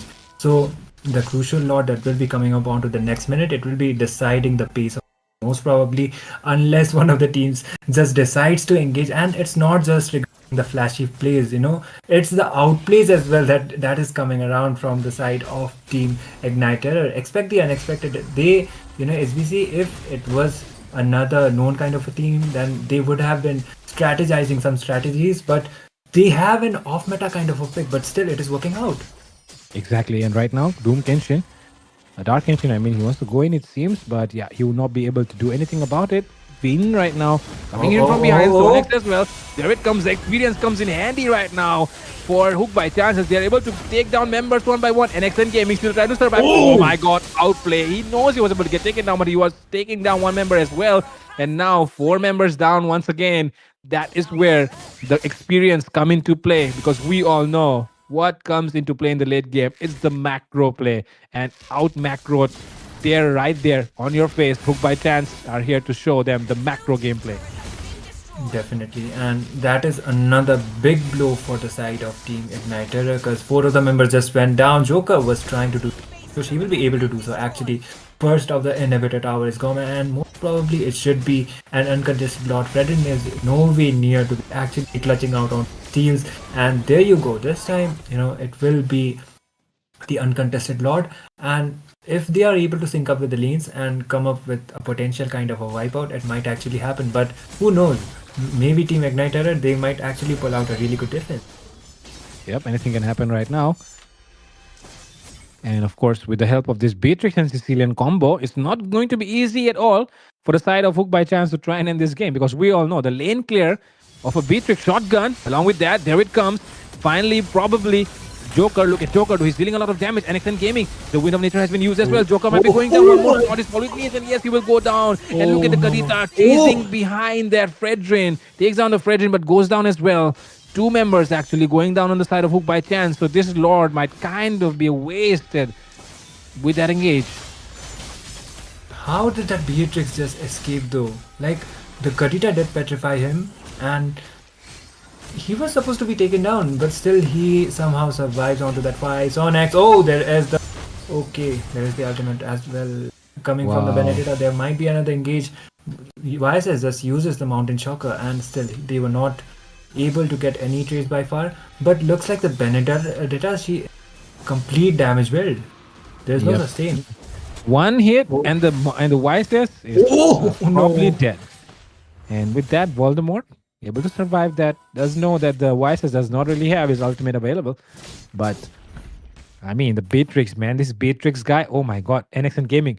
I don't know if he has a YouTube channel or not, but I'm subscribing. I mean, I'm already going to search right after this match. I'm going to search up NXN Gaming, and if he does have a channel, I'm going to subscribe it right away because this guy needs support, man. This guy, talents like these are very hard to find, and right now we're looking at it. Joker, he almost got caught into that barrage, but Eastern Shin comes in at the right time behind as well. Look at NXN Gaming, he's still sidestepping away, sidestepping again. He wants to go for the outplay, but he does not connect because the Wind of Nature will save the Moskov. Joker outplay on outplay in this match, and with that, Voldemort might be going down, but 1 HP, he'll be able to survive this. Uncle Kenny as well, this has to back off. He knows he cannot really defend this one. The minions are coming in from the mid lane as well. With this Sicilian, they can definitely do a defense, and right now, it is all they need to do. With that, look at the Moskov, he's marking down the base. Voldemort needs to jump in, they need to defend it from the Moskov, but the Moskov is getting free hit, and that's why he will get taken down. And the base will be taken down, and Dibrugarh University will not be able to win against Hook by chance.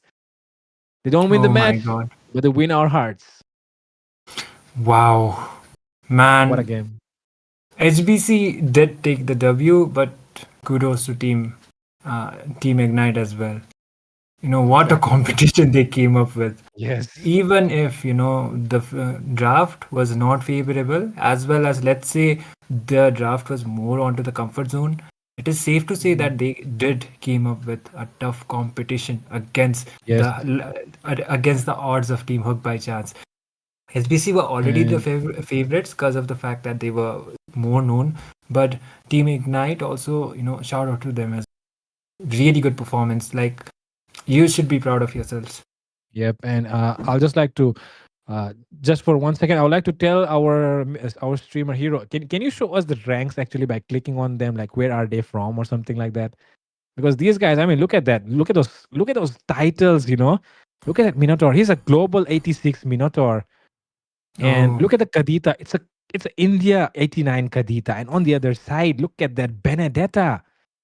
And look at that Beatrix as well. All those titles, right? These guys, their micro is top notch. It cannot be compared, right? So yeah.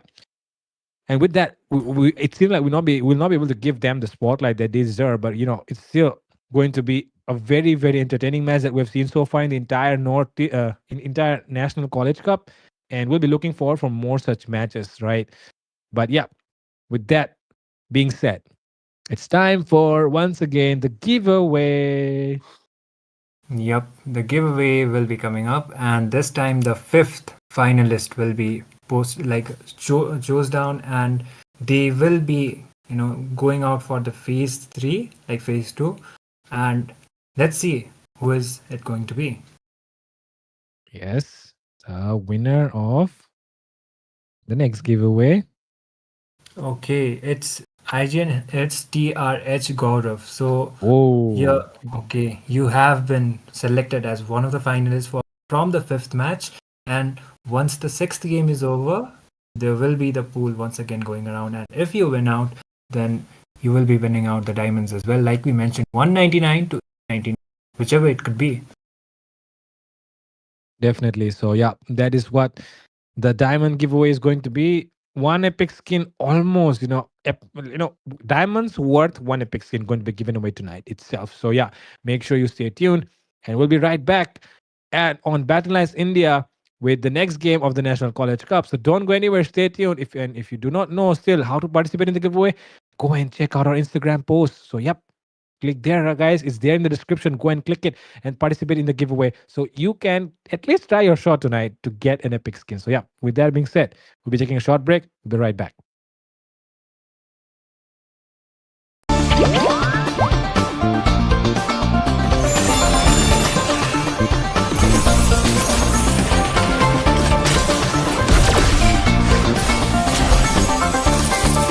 I am more than a weapon.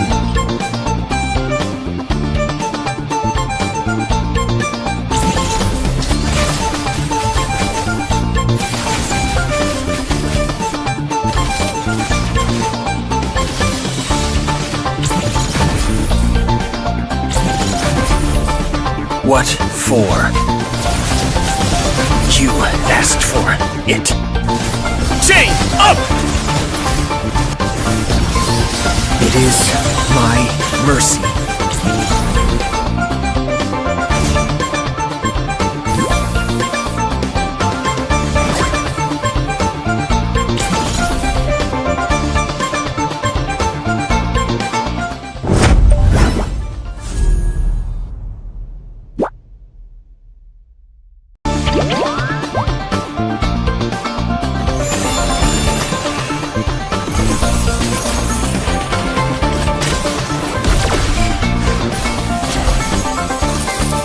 I am more than a weapon.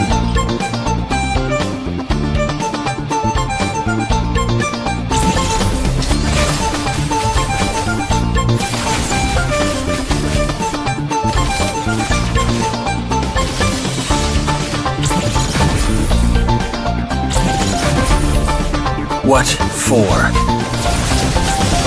You asked for it. Chain up! It is my mercy.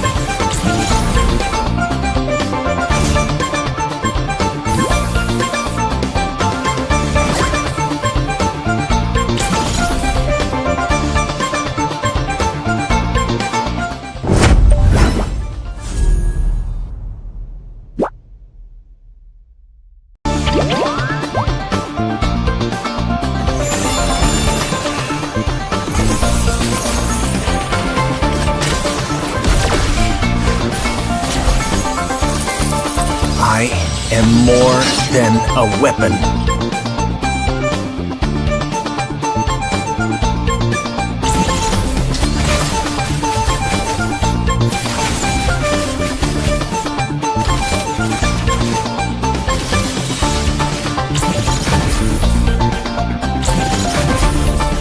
What for?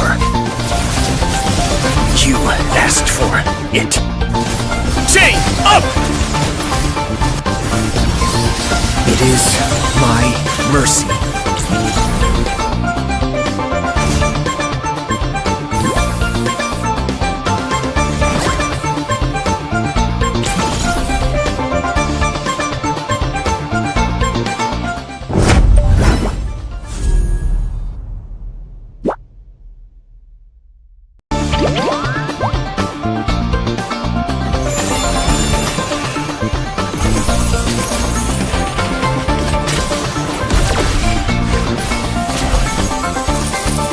I am more than a weapon.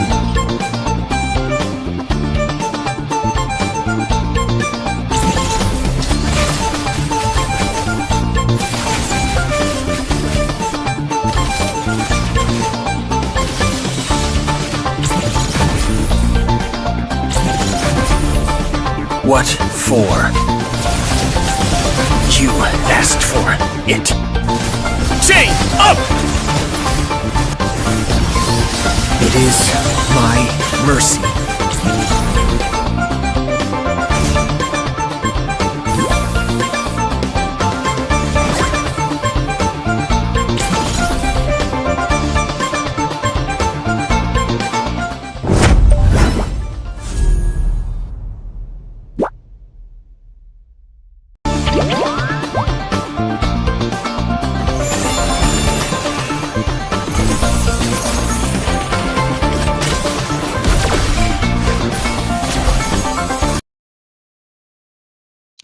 Good evening once again, ladies and gentlemen. I hope you're not tired of seeing our faces, but of course, we'll be here once again, for the last time tonight, of course, and we'll be bringing you the last match. Both the matches that we have casted just before this were exciting matches. So in case you feel bored by by this match, you can go ahead, you can go back in time and try to watch that one as well. But Yeah. you want to watch, why you don't want to watch, do that, because there is going to be a giveaway after this stream. After this stream, after this match, sorry, okay, not after this stream. So yeah, right now, the teams will be introduced to you by Itami. Yep. Thank you for the throw once again, Fredo. And this time it will be Team Heaven Conqueror onto the right side, and they are taking on one of the renowned teams once again, and it is Team Hello Kitty Gang. They have been quite, popular onto the community, and here they are onto the NCC this time, representing Kalinga Institute of Industrial Technology, which is Hello Kitty Gang, and Team Heaven Conqueror, they are representing Assam University. So, both of the teams, I do wish both of them best of luck. And here they are onto the band section. So, hopefully, it will just be the regular bands, or maybe Fredo, like previously we did saw the Benedetta as well as the Beatrix kind of domination. They pulled up a really good fight, man. Definitely. And this time around, I hope this game does, even takes the level a little bit further and gives us a more entertaining one. So yeah, I'll be really excited for that to happen. And right now, we do know Hello Kitty Gang, of course, a very well-known team in the entire community, because they have a very, very unique name. Yeah, I was about to say weird actually, but yeah, unique name. And we have on the other side, and they're representing one of the most famous and sought after colleges in the country, the Kalinga Institute of Industrial Technology, because this institute is one of those institutes that everyone likes to go into if they're going to take up engineering. But of course, you need to get good marks in JEE to do that. And meanwhile, on the other side, we have Assam University, which is one of the oldest and one of the first, higher educational institutions in the entire Northeast. So yeah, shout out to that as well. One of the oldest universities in the entire Northeast region is also playing tonight, and they're represented by Heaven Conqueror. So yep, Kalinga Institute of Industrial Technology versus Assam University going to go down tonight. Two of the most well-known colleges in the country are going to be facing off, and you do not want to miss out on this action. So make sure you share the stream as well. And for now, already into the draft. Look at that. The band's happening already, Tami. Yeah, the Minotaur ban, man. Previously, it was the Minotaur getting picked up from the side of Team HBC, and they did pretty well with the hero. This guy, it's just not just the engages, but the additional heals that comes up from him with his S2, as well as the engages. So it is quite understandable ban by far. And Heaven Conqueror, they are going is Vice's ban, which is understandable because, like you already said, it is the Lancelot as well who have been doing out really well onto this patch. One of the top tier junglers. So the bans looks out pretty much decent to me. The Kadita is also acceptable. One of the S tier mid laners, and the Kadita, once he got the adjustments, like the skill casting has been faster than before. That is one of the most significant adjustment that she got, and that is one of the safe reasons why she is back onto the meta. And I guess they are just going around bans, which has been quite significant once the adjustments have been dropped. Yeah, they're going around bans that are definitely worth banning in the latest patch. And in this meta right now, these heroes, they actually work very well. Even the Uranus is making headlines, of course, because this guy is just having too much heal, too much sustain, and the macro potential with the Uranus, because he can stack waves inside the enemy base, and that is going to create a lot of problems because you cannot push without those minions. And that's why the Uranus enables your team, because he keeps he keeps more than one members busy all by himself. And that's the reason why a Uranus is so ban worthy kind of hero right now. But okay, coming into the ban worthy section, last ban coming in from Heaven Conqueror, I feel like it should be the Lancelot, or maybe it could be the Yuzong, maybe. Grok can Grok. also be an option. Yeah, Grok could also be an option, but okay, 1-1. 1-1. Of course, if you're not going to pick up the Irithel, or if you do not know how to counter the 1-1 with an Irithel, it's always better to ban the 1-1. Exactly. And Erithel works as the kryptonite for most of the Martians as well. So it can be a good pick. But 1-1 is, it doesn't mean that 1-1 is not ban worthy. This hero has received so many nerfs onto the past. Still, she is one of the heroes that still somehow, somehow she is able to keep up onto the meta, and her pick rate is quite decent. It's mostly onto the ban right now, or maybe onto the pick. So Ban if you rate. have a good 1-1 onto your team, go for it. Just ban out the Erithel though. Yeah, definitely. Ban the Irithel, go for the 1-1. You might even carry the entire match all by yourself. And that's why you do not want to keep the Irithel open when you're picking up the 1-1.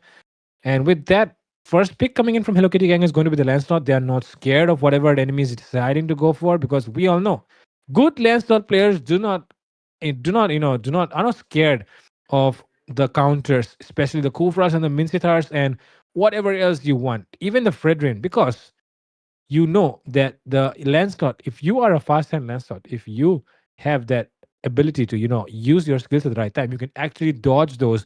And even timing matters, right? The timing in which you dive in when the skills are not ready for the enemies. So yeah, considering all those factors and considering the fact that Hello Kitty Gang is a very, very well-known team, I think that they are doing a good job with their draft right now. They go in with the Lapu Lapu, EXP lane domination, almost guaranteed, unless the enemy decides to go for a Phobius or the CC. Sorry.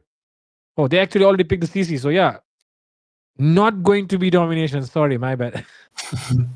CC has been a really good pick, Onto the MSC, actually, it was TLPH who was prioritizing the CC as the first pick, and it worked out really well for their side. And going up against the Lapu onto the laning phase, she does has the plus point for the pokings. She does with the yo-yo blitz, and she can do the engages as well with the curtain call, and it can be happening. But Hello Kitty Gang, they have already revealed out the Granger. There is a possibility that Heaven might be going Erithel. If they don't, then onto the second phase ban. The Erithel is definitely going onto the ban section. So it is quite possible. And looks like they will be taking their time in order to pick it out. Maybe the mid laners are also still an option. To my surprise, it's only the Kadita that has been onto the mid lane ban. The Kimi is still open. Like most of the teams, they are not prioritizing the Kimi. Maybe I don't know why. And there comes the Erithel. I was like, You're right about that. Actually, I forgot about it as well. Kimi is actually a very good mid laner in this meta because, of course, she does have crowd control skills. Her skill 3 is crowd control. Her skill 2 is crowd control. You also get a good amount of damage when the passive is full. And along with that, the first skill gives mobility, which is decent enough to avoid a few ganks or how do I say engages which comes on you. So because of that reason, Kimi is actually a decent pick in the mid lane. Combined with the flicker, she can definitely avoid everything that's thrown at her if she plays and positions herself well. Now, considering that we have not really seen the Kimi yet, well, maybe this is a reminder to the people who are watching as well. Might as well try to play Kimi in the mid lane because it works really well. Now, second phase coming in, Hayabusa, Zacian. Haya and Zishan. Okay, Haya, like he is not that best of a jungler right now onto the assassins, because it's the rise of the Lancelot as well. Why But is still, this? in terms of the objectives as well as bullying the gold laner as well as the mid laner, Haya can actually do that job. So Exactly. if he is acquired with some early game kills, then Hayabusa pick actually does work out. And going up against a Haya, if you're a mid laner, kind of a hassle. And like we were, mentioning the Kimi, one of the reasons why the Kimi is still not being prioritized as one of the first pick could be because Lolita is a natural counter for the Kimi, Yes. and that can be an option. So if the opponent team has already picked out the roamer, then they can go for the Kimi, something that doesn't deflect her basic attacks. Yes, you're right about that. Lolita is a natural counter. But actually, I didn't see this, Itami. They ban 1-1 and pick Irithel, bro.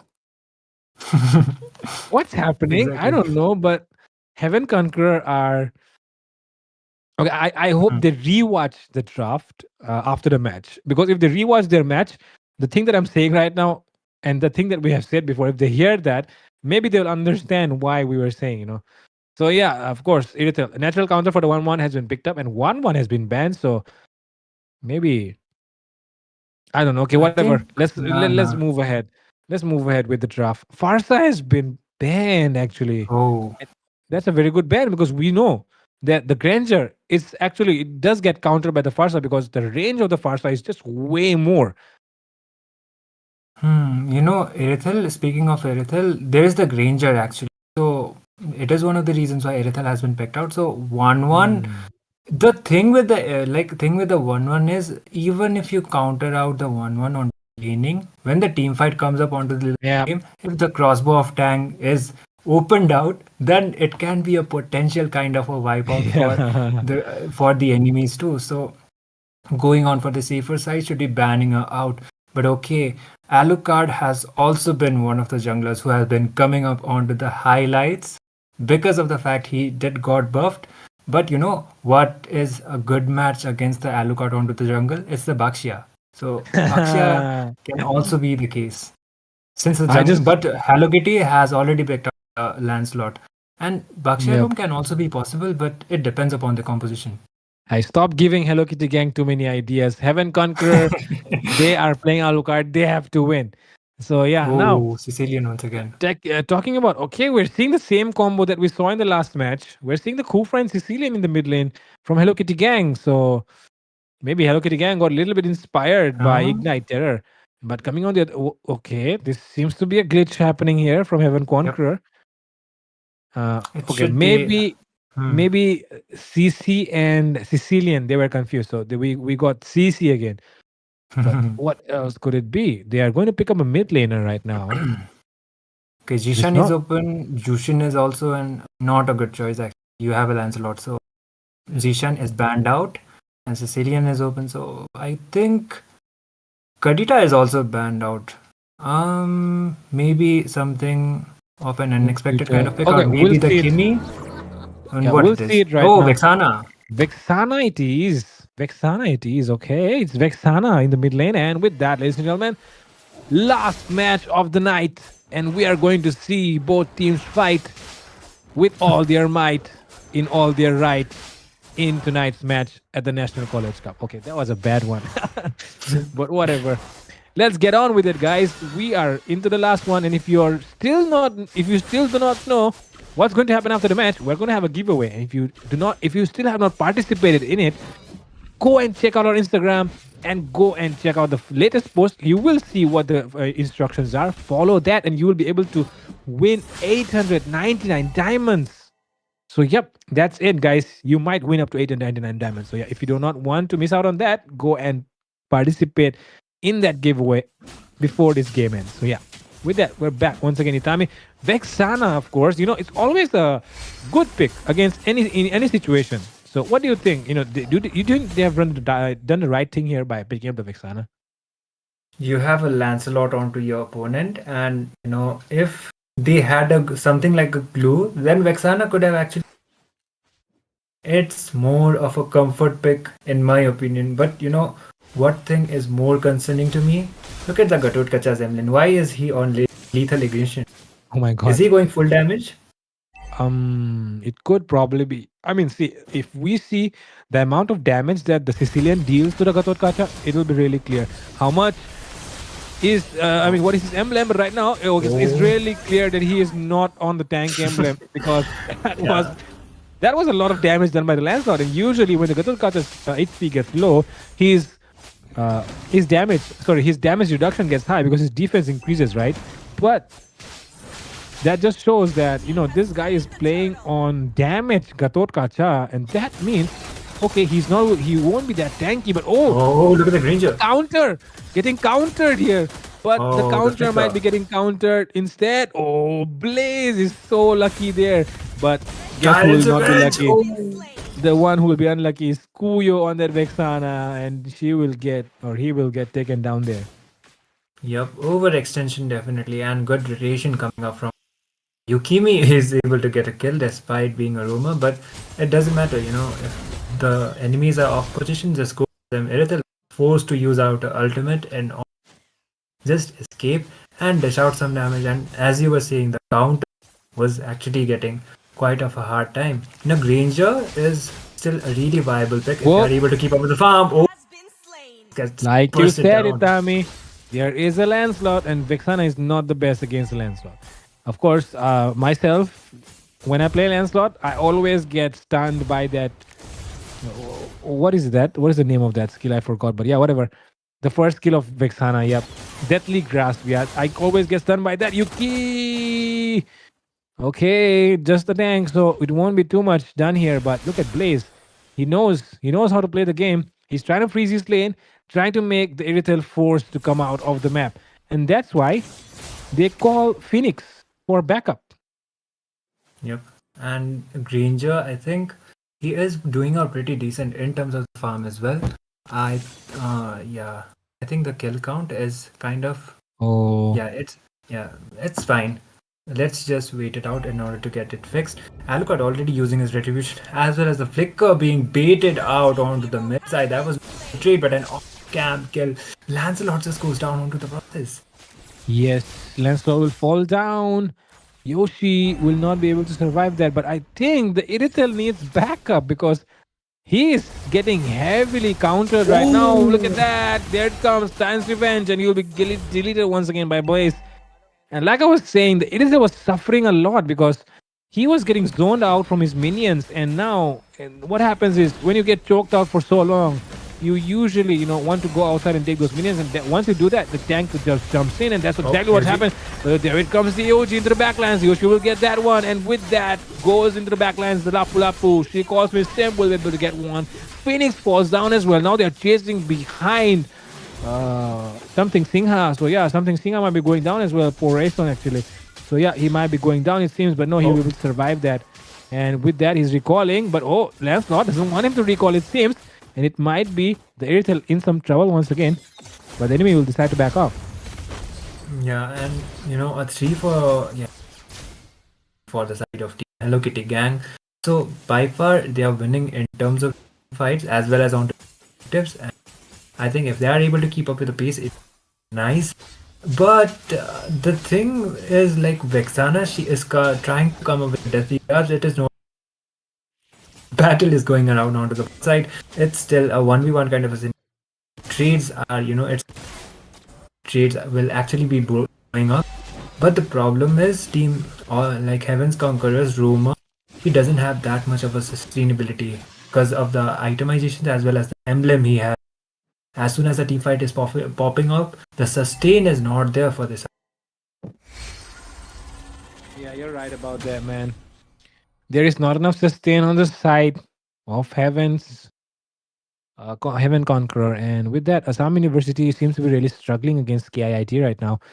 Of course, KIIT University in Orissa, but well known throughout the country because they are one of the best engineering colleges in the entire country. And right now, the best engineering college is becoming the best gaming college actually. As we'll see them taking down the Irithel once again. Irithel really suffering right now, and the Gatot Kacha on that mage emblem is not really helping him, do anything. So yeah, Hello Kitty gang having a very fun time. Definitely, and Hello Kitty gang. Oh, there's game. Phoenix once again jumps in without knowing that he's on mage emblem and will get taken down once again by Yoshi. And look at that, the Sicilian just spots out that Alucard because he knows where it is. Oh, Granger, Alucard walks right up and might get knocked up here. Vincent Singh, he actually dives into the backlines, but there is not enough damage on him. And with that, disengage comes in. Thanks to the Vexana, saves that Alucard right there. But into the EXP lane, EXP laners should usually rotate for the fights, but these two guys are just having their own time in the bottom lane. Exactly, they are just fighting among themselves, and EXP laners, they are supposed to be up at least when it comes to the turtle fight. There is the engage, and look, Kimi just goes back, not able to connect with the Tyrant's Revenge. The engages are coming up, but Hello Kitty gang will once again be the one. God, the third turtle. Yeah, that is the third turtle, right? So the Lord will be up anytime soon, but Alucard looks like he is trying to split push. Yep, Alucard seems to be more interested in trying to get some trades across the map. On the meanwhile, there might be the Lancelot going in. He does still have the puncture, but it seems like they'll be contesting the... Oh my god, Phoenix, you don't want to do that. Even though you are a Gatot Kacha, you are on Mage Emblem, my brother. I hope you remember that and you fix that mistake next time. But for now, it seems like Assam University, their chances of winning this game seem bleak, yeah. Yeah, exactly. I think it's up to the execution as well as some of the picks that are not actually favorable, like the Irithel as well as it's the CC that just gets bursted down and looks like another objective will be secured. Vexana is quite deep. Oh my god. Blaze is just spamming his bullets and getting all those kills. Things are not looking good here at all for the side of Assam University. Heaven Conqueror are not really able to do much, even with the Alucard. They're really struggling because the Gatot is on a Mage Emblem. Yep, exactly. And there is the stun once again. Irithel just goes out of the process. The counter pick is the one who is having the harder time. The bat speed's coming up from the Sicilian as well. Alucard might just get bursted down. He just goes back, and another objective just goes down. And there is the engage. Titans Revenge comes in, able to escape somehow. Though if Blaze had the Death Sonata there, then he could have got that kill. But unfortunately, he did not have the energy. But yeah, right now, look at that. Hello Kitty Gang, they're just taking map. I mean, they're taking the turrets all across the map. And with that, oh my god. S1, S2 combo from the Sicilian is just enough to take down, 50% HP of the 50% HP of the Irithel. So that is actually not a bad news here for Assam University, because you do not want the Sicilian to be dealing that much damage, and that too so early in the game. It's just 9 minutes, and Sicilian at 9 minutes should be barely just dealing damage. But right now, look at this Sicilian sniper is actually dealing a lot of damage. I agree. They are combining the Sanguine Claws with the Death Sonata too, and considering the fact Sicilian is a lot of damage, they don't have the Purifies for their side. It's mostly mostly the Flickers as well as Prince. So even if the Sanguine Claws connect, maybe Granger will be coming up with a combination, and they just able to take it down.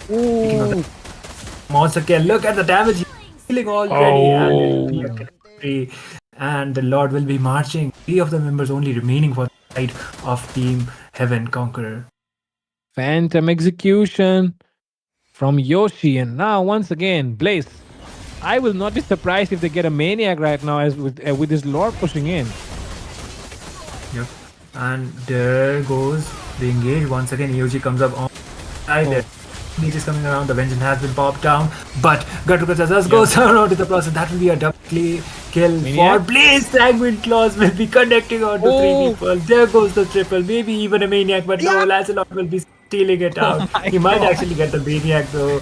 And there he goes. Nope, Maniac, no Maniac for you. It will be a double for the Lancelot. And like that. Yep. Oh my god. You saw what the Lancelot was doing. He was actually behind the Alucard. He made that Alucard so low, and the Granger just came in and took the first one. And after that, the Granger takes 2 more till the triple kill, and then the Lancelot is like, okay, I remember what you did. That was a complete KS. And so I'll do the same right now. And he denied Granger of that. Savage, actually. Okay. So that was really funny right there. But with that, of course, friendly fire among the... Oh my god, we're seeing a lot of India rank Grangers in this tournament. Definitely. And the way he played it out, the title, it would be quite worthy. And I feel like it's the execution kind of a problem for the side of Team Heaven as well. And Gatot Kachaman, his emblem was exactly the problem. He was actually going out with a magic build apparently. Yes, look at that. And and it didn't work out. It didn't work out at all. This time the Sicilian did work from either of the side, from the side of Team Hello Kitty actually. So I guess the execution as well as the Vexana, bro. Like, even if you are going out with Vexana or something like the Irithel and they have a crowd control kind of a mage, then at least you could have been getting out the Purify. The guy was just using the Sanguine Claws and the Granger was engaging. Yep. And if you if you think about Sicilian once again, I mean, look at this name of the Sicilian is Snipe, and he was actually helping the Granger snipe. And that Yep. is exactly, what the Granger and Sicilian were doing. Long range, use that range to the max potential. Just poke your enemy down, lower their HP, and take them down. And that's exactly what they were doing. So, yep, that was a very good gameplay shown here tonight by Hello Kitty Gang. And with that, it's time for another giveaway. Yep, of course, another giveaway will be coming right up. And with that, here we go on to the spinning wheel to do the giveaway of the National College Cup. This is going to be the last contestant before the mega draw happens. And with that, here we go.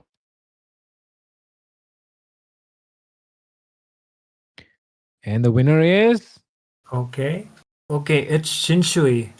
His IGN is Shinsui, and there comes his Okay. ID as well. So we will be heading for the final selection. The 6 of the members who have been selected from the 6 of the matches, one of them will be heading for the reward. So let's see who it's going to be. Yes. Let's see who the winner is. The winner is going to be Okay, who is it? Oh, Gaurav. TRH Gaurav. If Okay, you are onto the TRH Gaurav. stream, congratulations, and let's see And how now- much diamond you will be winning it out. Yes, now the final one. The number of diamonds that he will be winning. So, I mean, it's a very, very lucky one. Okay, Oh, 99 dice. diamonds. Okay. But of Okay. course, the wheel of luck was going to give you only 99 tonight. But Yep. might as well try for more next time. And it's not like the giveaway is over, guys. The giveaway is going to go on as long as the tournament goes on. So it's not like it's game over tonight. No, you can come back tomorrow and try to win once again. And this giveaway is interesting than a lot of other giveaways, but because a lot of the other giveaways, they just do 100 diamonds, 200 diamonds, 50 diamonds, 500. I mean, very rare. But 899 diamonds, super rare. It happens only on Battleknights India. And that's why tomorrow when you come, don't forget to do the task and come so that you can participate in the giveaway. Exactly. And for the day, that is going to be it. From the 99 dice, you can maybe pull out onto the Starlight box and you might be able to win out the Starlight. That Yes. can actually be the case, or just use it out onto your draws. You can utilize it out anyhow. But that will be it for the day. Tomorrow we will be back with more of the 6 matches that will be happening. Till then, me, Itami, as well as Fredo will be signing off. Good night, everybody, and take care.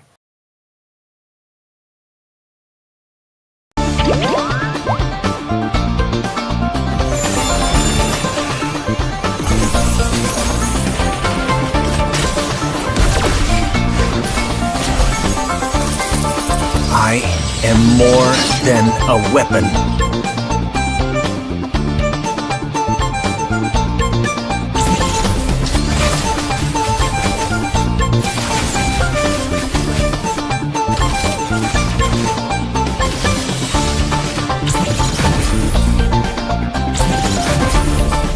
What for? You asked for it.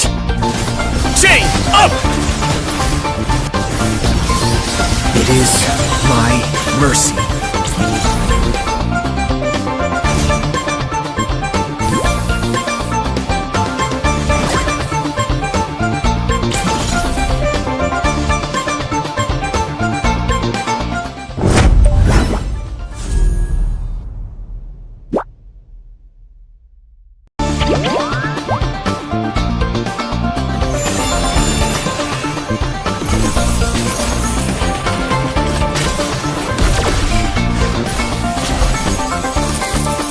I am more than a weapon.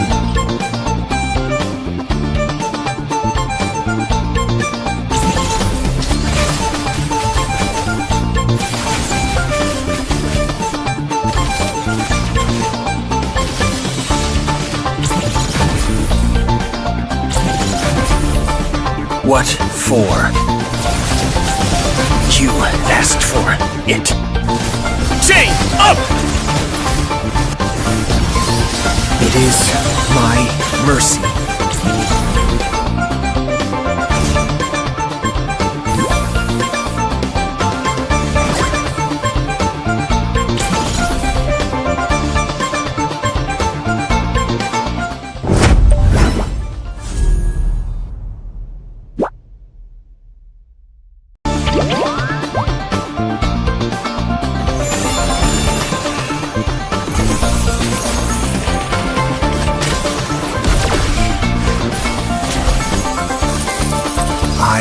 am more than a weapon.